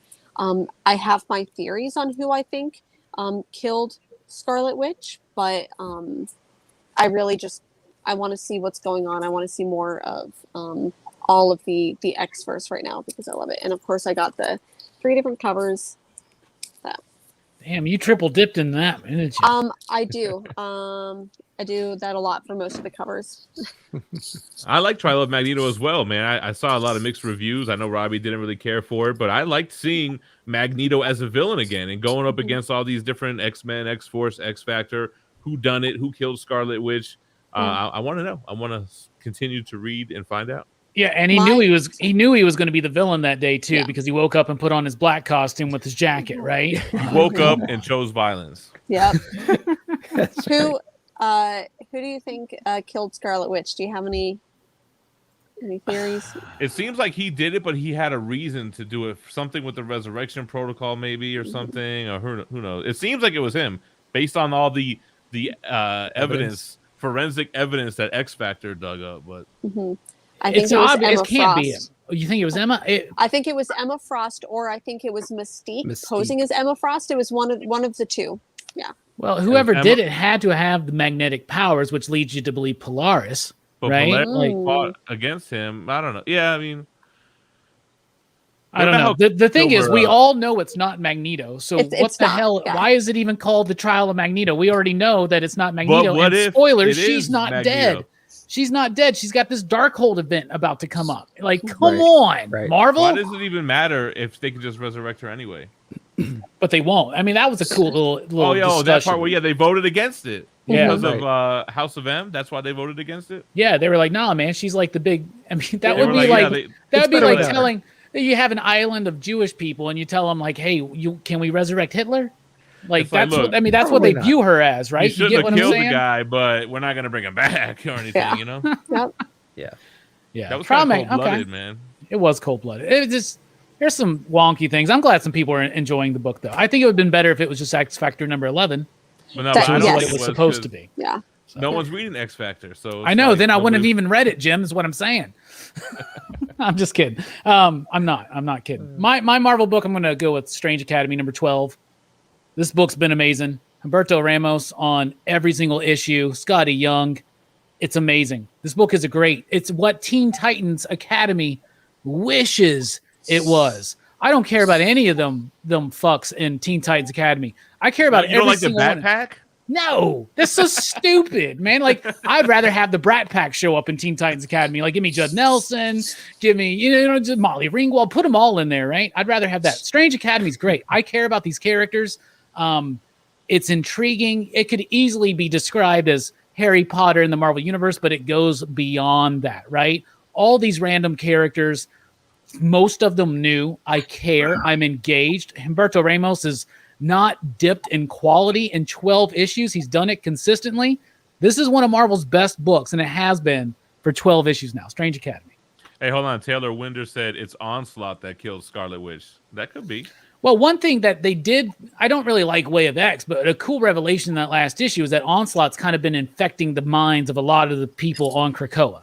And that's how he's been resurrecting himself or something like that, right? Yeah. Is that you, Bueller? Yes. Ooh. I got a new toy. I'm playing with my new toy. Oh, nice. Okay. I thought you were sarcastically referencing your lack of interest in the X-Men that you've had for like 2 years now. Is that what you're talking about? You're absolutely right. Bob, what's a Marvel book you want to highlight? Well, the problem with me highlighting any Marvel books is that there's only 3 Marvel books that I read the whole month. And so we got Dark Ark number 1. Of course, we've already talked about that. Moon Knight number 2, which I'm not highlighting. I don't think it was as good as 1. There's some highlights inside of here, but it was all right. So that leaves me with Daredevil, which of course I love, and I love what Chip Zdarsky's doing inside, especially with what he's done with Bullseye. I think he's figured out a way for Elektra to be able to kill Bullseye without actually killing off Bullseye. Since we got multiples, I think that's where we're going with this.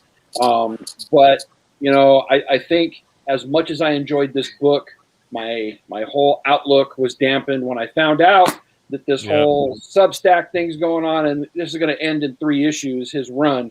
And so I think in the vein of all these past writers leaving Daredevil in the worst pickle in the world for the next writer to deal with, I think Bendis started that when he put Daredevil in jail and gave that to Brubaker and so on and so forth. There's going to be a showdown between Elektra and Daredevil fighting over the mantle of Daredevil, and that's where he's going to leave it, and somebody else is going to have to deal with it, and that's going to piss me off. So we'll see what happens. This Substack thing has got me. I don't know. I think it sucks. Yeah, just be honest. What sucks? I just showed back up. What are you talking the whole about? Substack thing, knowing that the Zdarsky run is going to end in 3 issues. You know, don't worry about that, bro. Don't worry about that. So there's a little bit more information that got revealed about that. So they're ending the current run of Daredevil. Mm-hmm. And then it's the events of it are spinning into, you ready for this? Somebody decided at Marvel Editorial they should change Daredevil into an event.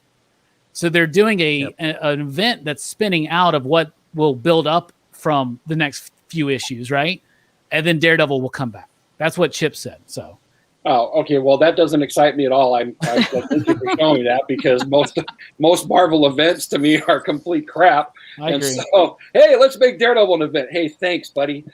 Well, for me, I the silver lining on ending these runs like Daredevil or Immortal Hulk is like, bring on the omnibus, man. Let's get that going now that the run's over with. I'm kind of apprehensive on who they're going to give Daredevil to going forward, because I've really enjoyed the last 2 years of a couple of years of having Zdarsky on this run. I think he's done a phenomenal job.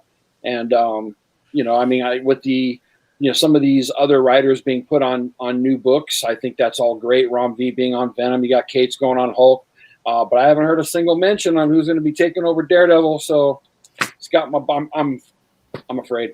Well, I'm pretty sure Chip on Batman. I think that Chip is going to stay on Daredevil even after this little event or whatever. I don't know, but like, I sure hope so. From what I've heard, like Chip is staying on the book, and it's ending temporarily. Think of like, remember Shadowlands bullshit? Remember that? Maybe something like that's going to happen. I don't know. Maybe because like the last issue, you know, like out of nowhere, like Matt Murdock's taking over the prison. You know, so maybe like that's the event was or something. For me too. Like I flipped the page, this guy's on a throne of like debris. I was like, what the hell did I not remember? I honestly just thought I forgot what happened in the last issue, which wouldn't surprise me. I really liked this run more so in the beginning, especially Daredevil having that affair with the mob boss's wife. Like I like that whole stuff, but I think it's still a good title. I still enjoy it, but I think it's like my least favorite Chip Zdarsky thing that he's doing right now. Everything else he's doing to me is like top tier stuff, and Daredevil's cool, but the other stuff he's doing I'm really into, but I don't think I'm going to subscribe to his Substack. No, if I subscribe to any Substack, it would be Hickman, and I'm really shocked that he was the first one to give you actual comic book pages. And then I heard Verno and Cerebros talk about how you couldn't zoom in and it pixelated the lettering, whatever, and I was like, oh bro, that's like when I've gotten PDFs, you know, people are like, hey, will you review this book? And I'm like, I can't even read the damn book. If I zoom in to try to read it, like I can't read the damn stuff. But by the way, I sent me that my own book there anyway. Jim, what's the Marvel book you want to talk about? Well, since Bueller stole my thunder with Spider-Man Life Story, we're going to go to my backup Fantastic Four Life Story, issue 3. I love this, man. I like life stories. I didn't really like the ending of the Spider-Man Life Story. I'm like kind of the only one in that boat, I think. But so far, I'm really digging Fantastic Four. Issue 3 was the 80s.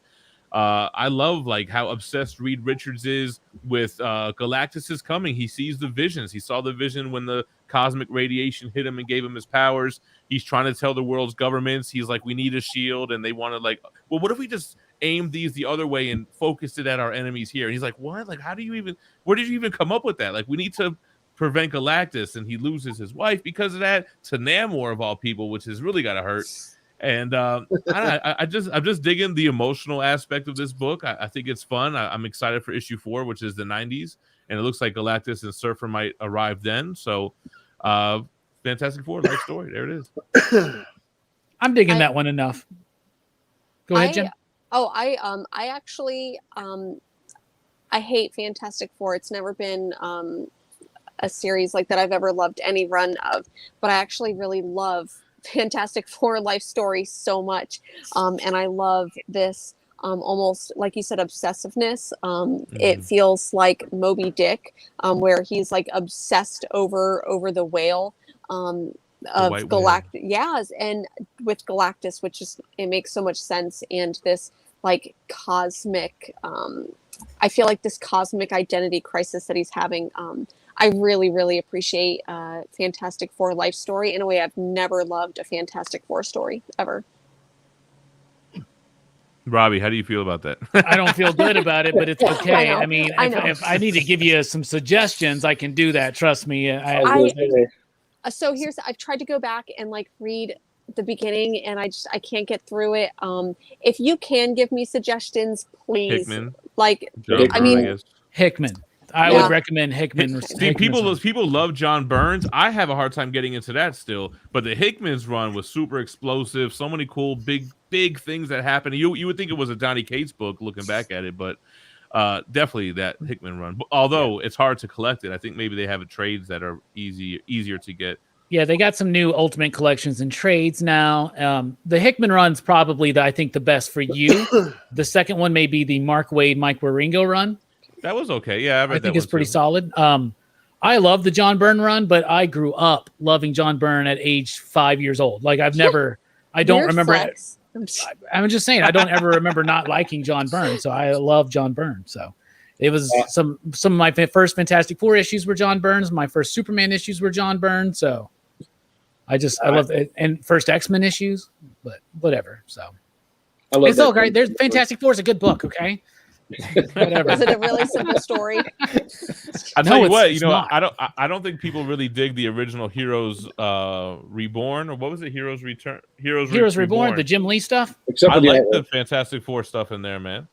I do too. Jim Lee artwork for like 6 issues. Then Brett Booth comes on, and that was a really good. Before we get this all the time now, where like you get a writer, a creative team, an artist that comes in and they get to kind of take 50 years of continuity and devise their own like short story Make it about more digestible, Yeah, and that's what they did. Like the way that Jim Lee and Brandon Choi tied in the Inhumans to Galactus and tied in Galactus and the Surfers. When this, like for instance, in that run, when the Surfer sends out his signal to Galactus that I have a world for you, that cosmic energy happened when the Fantastic Four were out in space, and that's what gave them their powers. And then the Inhumans are tied into it, and because if you think about Stan Lee and them, they were just kind of doing an issue as they were going, maybe not planning it far ahead at all. But now you can kind of make everything connect a little bit better. Exactly. Right. Like there's the famous story of Stan Lee getting pages in from Fantastic Four 47 or 48 and calling Jack Kirby up and going, "Who's this dude on the surfboard?" I mean, it's a real story that happened. The Marvel method, baby. Stan Lee freestyling. Stan Lee being like, "What if we introduced a new villain in here? Jack, what do you got?" Jack goes like, "Here you go." All right, now it's time for the rapid fire, everybody. So we've talked about Marvel, we talked about DC, we talked about number ones, we talked about our favorites. Now it's time for the books that we feel didn't get mentioned, maybe should get mentioned in a quick, brief way. We're going to start, speaking of quick and brief, with Bullseye Bob. All right. Take that how you will. That's my middle name. There we go. Quick and brief. Sorry, honey. All right. That's too bad. All right. So just going to go quick rapid fire. The end of Barbaric happened. That run, absolutely loved it. I loved the way it ended. I'm very excited for the second arc that'll be coming out next year. I really enjoyed this book. Once and Future. My gosh, I can't get enough of this book. Tamara Bonneville, Dan Moore's artwork, Karen Gillan. I just love this issue. Something is Killing You Children. Another badass issue. I mean, is this title ever going to slow down? Have you read that one 4 times? Because there's like hardly any words in that one. No, but I was very glad when I was reading all my comics last night that this was one that didn't have very many words. Right. Batman 111. I kind of got, I don't know, the story for me started to get a little stale, but I mean, the artwork by Jimenez, I can't beat it. It's just some of the greatest eye candy in the Batman title that I've seen in a long time. And I love Tiny and Dryden, but the story so far, here in the last couple of issues has kind of gotten a little stale for me. The last 2 issues were dope. The Vile stuff. That's Detective. Okay, never mind. Oh yeah. Oh, what happened in the last of the ongoing? Peacekeeper battle with the Unsanity collection and all that, right? Batman. Yeah, collective. Yeah, it's the art that we all really, really like in that book. Let's be honest. And the cool thing is, Tynan's like, I'm dipping, and Jorge's like, I'm staying. Thank God. Yeah, the Peacekeeper thing and how he gets kind of like he's a little messed up in the head a little bit or whatever. Yeah, I actually like the story. They're tweaking our expectations of the magistrate through future state, and giving us fear state. I think that Tynan's about to give us the best Scarecrow story we've ever gotten. Fear State's this week, this upcoming week. Yeah, next week. Yeah, yep. Awesome stuff. So another one that I'm really enjoying. This is kind of like bubblegum to me. Can't wait to share this one with my granddaughter this weekend. But Bermuda by IDW. Love the coloring. Love the story. It's super. It's a lot of fun. A lot of fun to read. I know a lot of you are not into Warhammer, but this week from Marvel, Warhammer Sisters of Battle came out. If you're a Warhammer fan, this is true to the Sisters of Battle, and it's awesome. For somebody who doesn't know Warhammer, I can't see them ever getting into this. There's just so much stuff going on. And if you don't know the backstory behind all this stuff, you're not going to get into it. Homesick Pilots. Can't believe number 8 is the issue that we're on right now. It's I didn't think this was going to be going as long as it has. Still loving this book. Dan Waters, love his writing. Geiger number 6 I thought was amazing. I love the whole thing with the kids and how the story's progressing between Geiger and them, and how when they got to actual civilization, it's just as bad as the other side. So that was really cool. Canto 3, I'm going to always be reading Canto. We're leading up to the big showdown, which will happen in Canto 4. But super loving this book. The last issue of Silver Coin, I thought this was the best issue so far, besides issue number 1. I can't wait to see where they go with this next. Of course, Nice House on the Lake. And I'm going to stop there. Nice.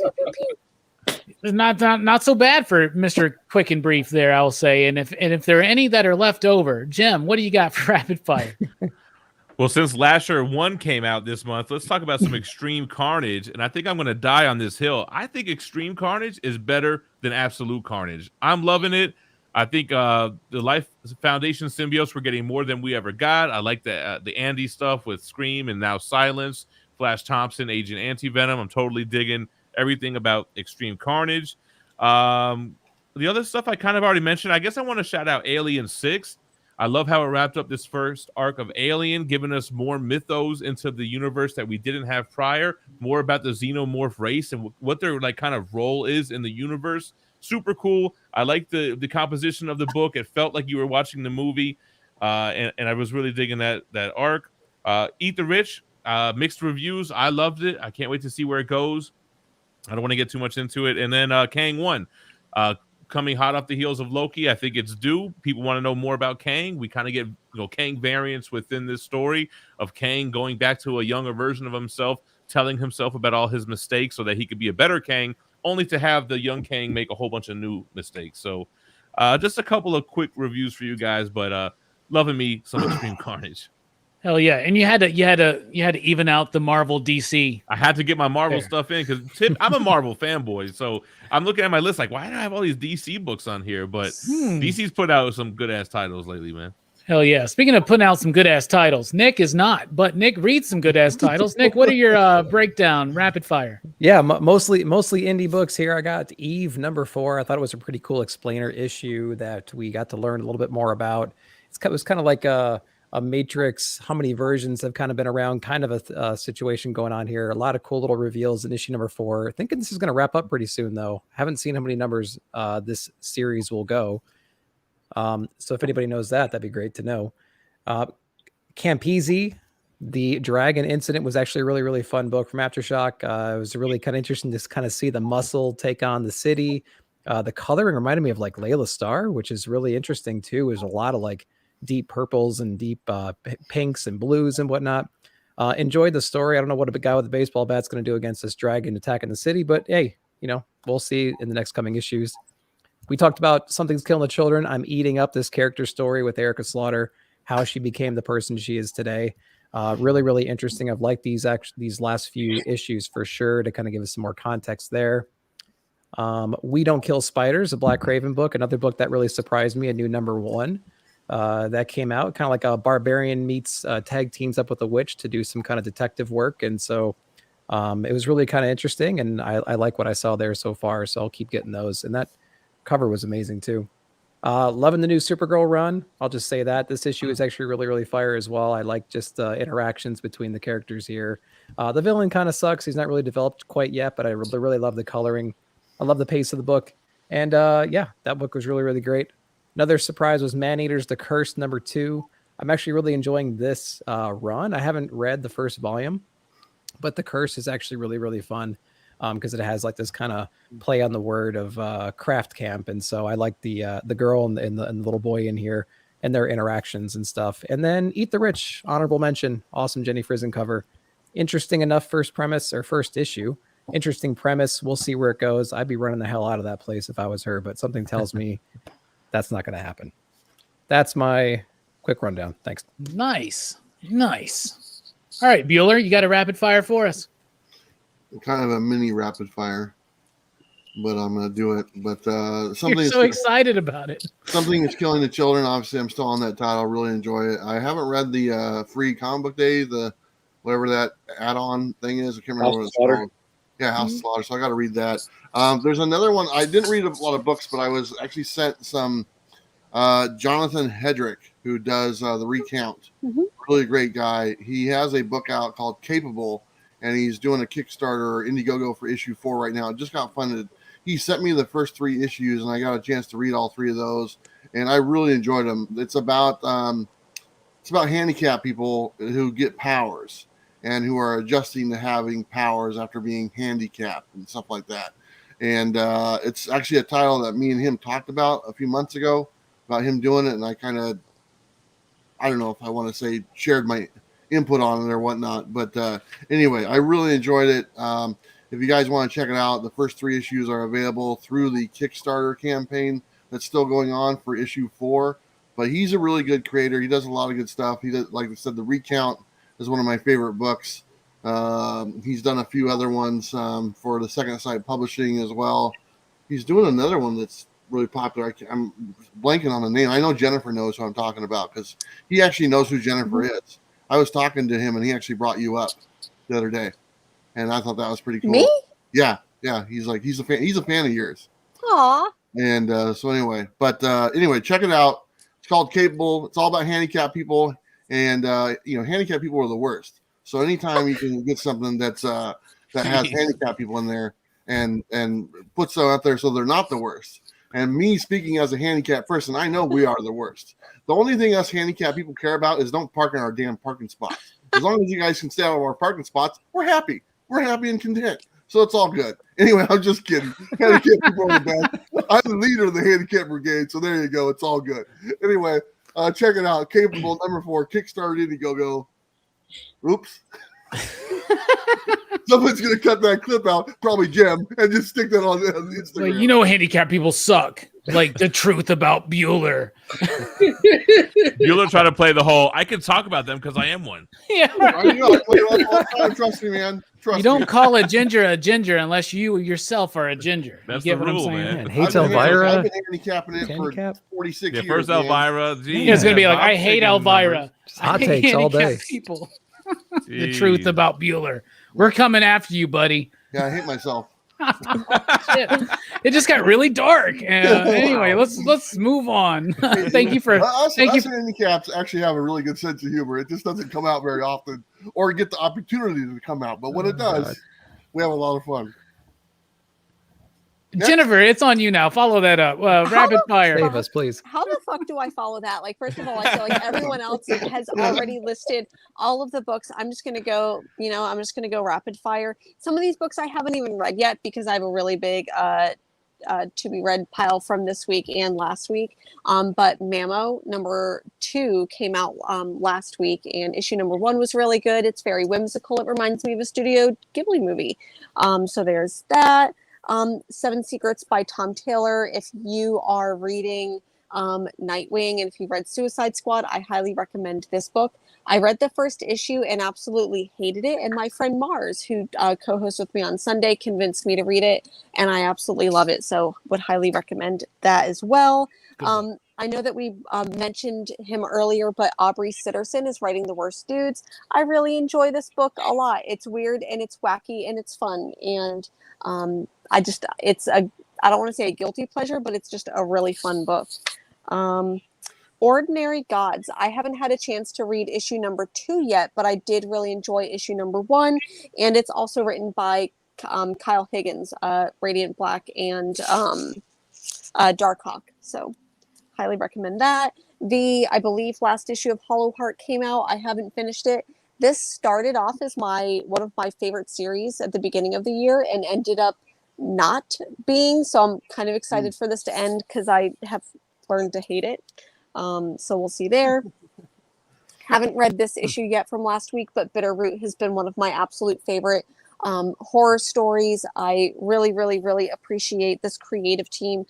David F. Walker, also here in Portland. I believe he's going to be here at Rose City Comic Con, and I've got a couple covers I'm going to see if I can get signed, because that'll be really cool. And then I believe this one was already mentioned, but Barbaric. I have been loving this series. Once again, wild, wacky series published by Vault. They've been doing some really good just genre type stories. They're really good at doing science fiction, horror. Exactly. All right. What the hell happened? I guess we booted her off, but there you go. All right. What? No. Hey, she's back. Sorry. Comics will break your internet, I guess. So anyways, Barbaric is a really fun series. But I don't know if I finished my thought, but Vault has been publishing some really cool, like, genre-centric stories. So if you like science fiction, fantasy, there's a talking axe that fucking loves blood. So if that doesn't sell this book, I don't know what will. That's awesome. Yep. I know that it was talked about a little bit, but this Kang series I am actually really enjoying. It gets very poetic and into this like mindset of is time the cage that we humans live in? If we live outside of this cage, is my identity of who I am as Kang the cage? So really enjoyed that.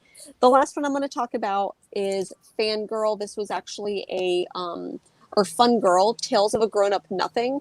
This is an absolutely hilarious series.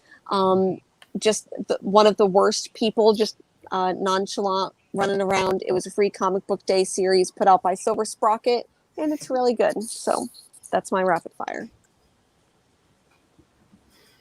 Sorry. You okay, Robbie? No. I'm hearing some weird knocking or something. I'm just wondering what that is. I wonder if somebody's at my door, but it shouldn't be. All right, rapid fire. I got it. Those are I thought Robbie was going to just bring a new guest on or something. I was like, literally, I was just, what is that sound? All right. It's all the hordes of handicapped people coming to just cancel us. They're coming. Yeah, you know it, right? It'll take a while because they can't find a parking spot. Y'all mentioned Barbaric. It's great. A great ending to the first book. There is more coming. This is going to be told in a series of one-shots, a mini-series, kind of like Hellboy or something. I'm down for it.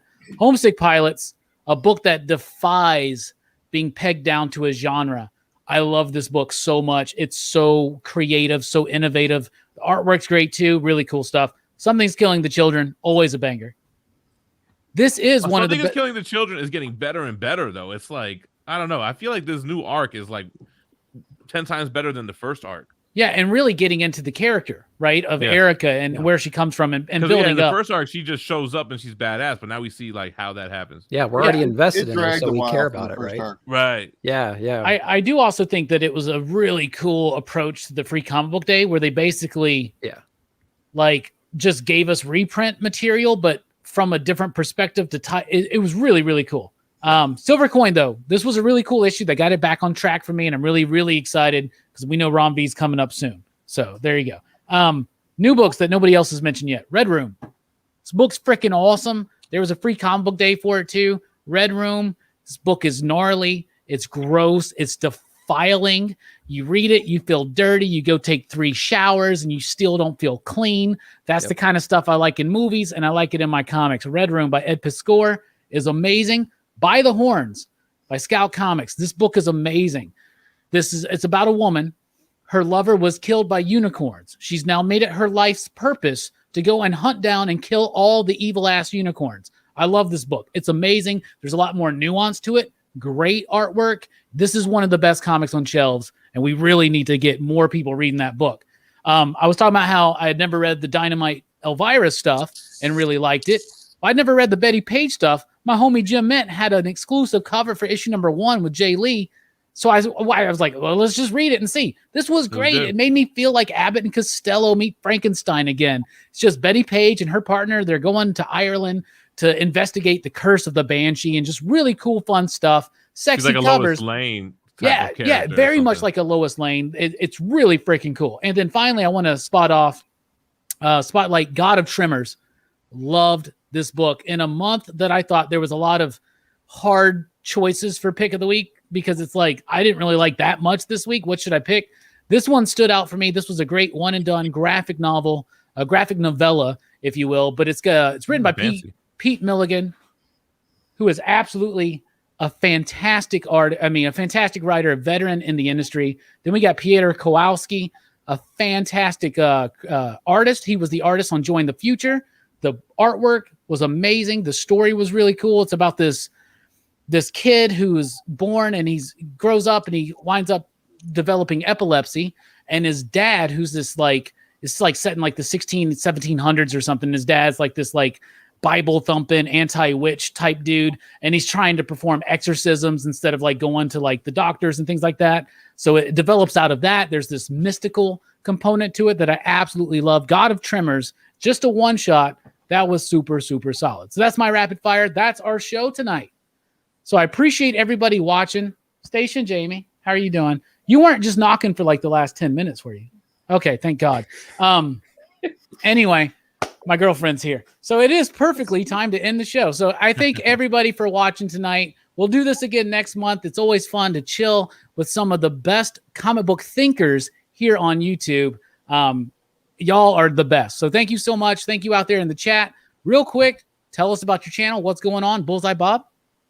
Right now, I don't have too much going on my channel. I want to say thank you very much for all the people who have sent me well wishes and prayers. I had oral surgery last week, and it was pretty extensive, and I'm still healing from it. My body still doesn't feel 100%. My head aches and all that, but I'm getting through it. I'm starting to feel better. So thank you very much for all of the messages that I received from you guys. I'm doing great. I do have plans to put out a video showing or highlighting all of my martial arts comics that I've gotten in the last couple of months, and I'm pretty excited about that one. And since I read some comics this week, I may just drop a review video. So that's what you got going on at my channel, which is Everything Comics. Thank you all for liking and subscribing to the channel. Hell yeah. What about you, Nick? Tell us about your channel. What's going on? Yeah, dude. Yeah, I just do. I do some shop videos. I do some poll videos on Wednesdays. I have my Nick at Night, which is like a review show, kind of like this one, non-spoilery though, on Fridays. And then on Sundays, I usually drop some kind of how-to beginner collector tips and tricks, things like that, things I picked up along the way. So yeah, I really appreciate it. Thanks for having me on again. Well, thank you for being here. Jennifer, tell us about your channel, what you got going on. Yeah, so every Sunday on my channel, Comics Will Break Your Heart, my friend Mars and I, we get a little bit rowdy and we talk about comic books. We kind of sometimes it just devolves into trash talking about comics and sometimes comic book creators, but that's how it is. But we have a lot of fun doing it. We do that every Sunday, usually in the morning, sometimes in the evening. And then little stuff every now and then. I also do a show on Fridays with Hero and the Kid over in Wildebeest Fitness Channel, and do a graphic novel book club over on Comic Shop News. Nice. Jim Mint, what you got going on, bruh? What's going on, guys? So I do the new comic book day reviews on Wednesdays, non-spoiler-ish. Tom, I was gonna say Tom and I do videos over at Comic Tom as well, but Robbie and I do a video wrap-up like every Saturday, the top 10 comics of the week. I do the statue unboxing and reviews, omnibus content, although it's been mostly hauls, and I really have been itching to wanting to dive into the library, read and review some omnis. But yeah, still killing them with daily content. You know, come swing by and see what's up. Hell yeah. What about you, Bueller? What's going on with your channel? So tomorrow, the Bueller collection is going on sale. I'm starting my auctions. I'm selling all my comic books starting tomorrow at 5 p.m. Pacific Standard Time, selling 30 short boxes of comics, and it's going to go until they're all gone.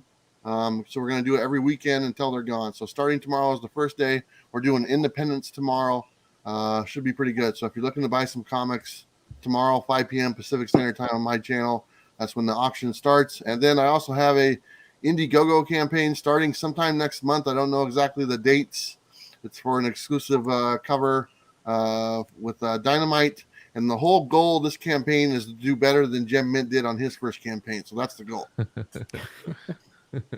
That's nice. Good luck. Good luck. Bueller, is there any goal for the sales? I don't know. I haven't even seen the book yet. No. I mean, is there a goal in mind for the sale of your collection? 10,000. But like, what are you gonna do with the money? Is what I'm trying to figure out. Oh, I'm buying a van to come visit you. Oh, that's that whole. No, is that really the thing where you're gonna be traveling or whatever? Yeah, that's really the thing. How much can we make Robbie go back and forth between us to highlight us? we can keep this going all night. and then I said no. Yeah. Hey there. Robbie just found a new toy. I love playing with that button, bro. Trust me. There's Bueller drinking water. Yep. So there you go. So the auction and then Indiegogo starting next month. So should be fun. Nice. Here at Pop Culture Philosophers, I'm about to take a brief vacation of like 3 days. So you're not going to see anything from me for the next few days, but I will of course be on Jim Mint's channel. I probably Saturday morning when he drops the top 10 video. We had a lot of fun doing that. We were sharing emotions.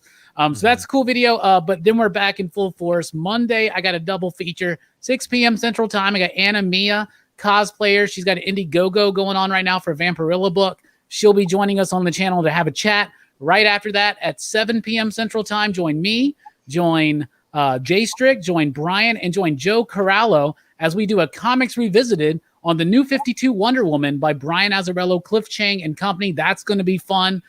Thursday, I've got Jimmy Palomati coming on the channel. That just got announced, so that's an exclusive that you just heard. Very excited. Very excited to talk to a legend in this industry. And then Friday night, y'all ready? Because we're starting freaking Horror Fest. That's right. Horror Fest starts. Where's the button? There it is. And we're starting with all 10 Hellraiser films. And it goes back and forth between me and Dylan's horror show. There's the lineup. It's big. It's explosive. Robbie on tour. What the hell is that? Yeah, that's it. I'm so freaking amazed at that. And there's me, Jelani, and Brooks when we went and visited the Golden Gate Bridge. Yeah, is that a full house? That's us skydiving. Yeah. That's us in Cancun. Yeah.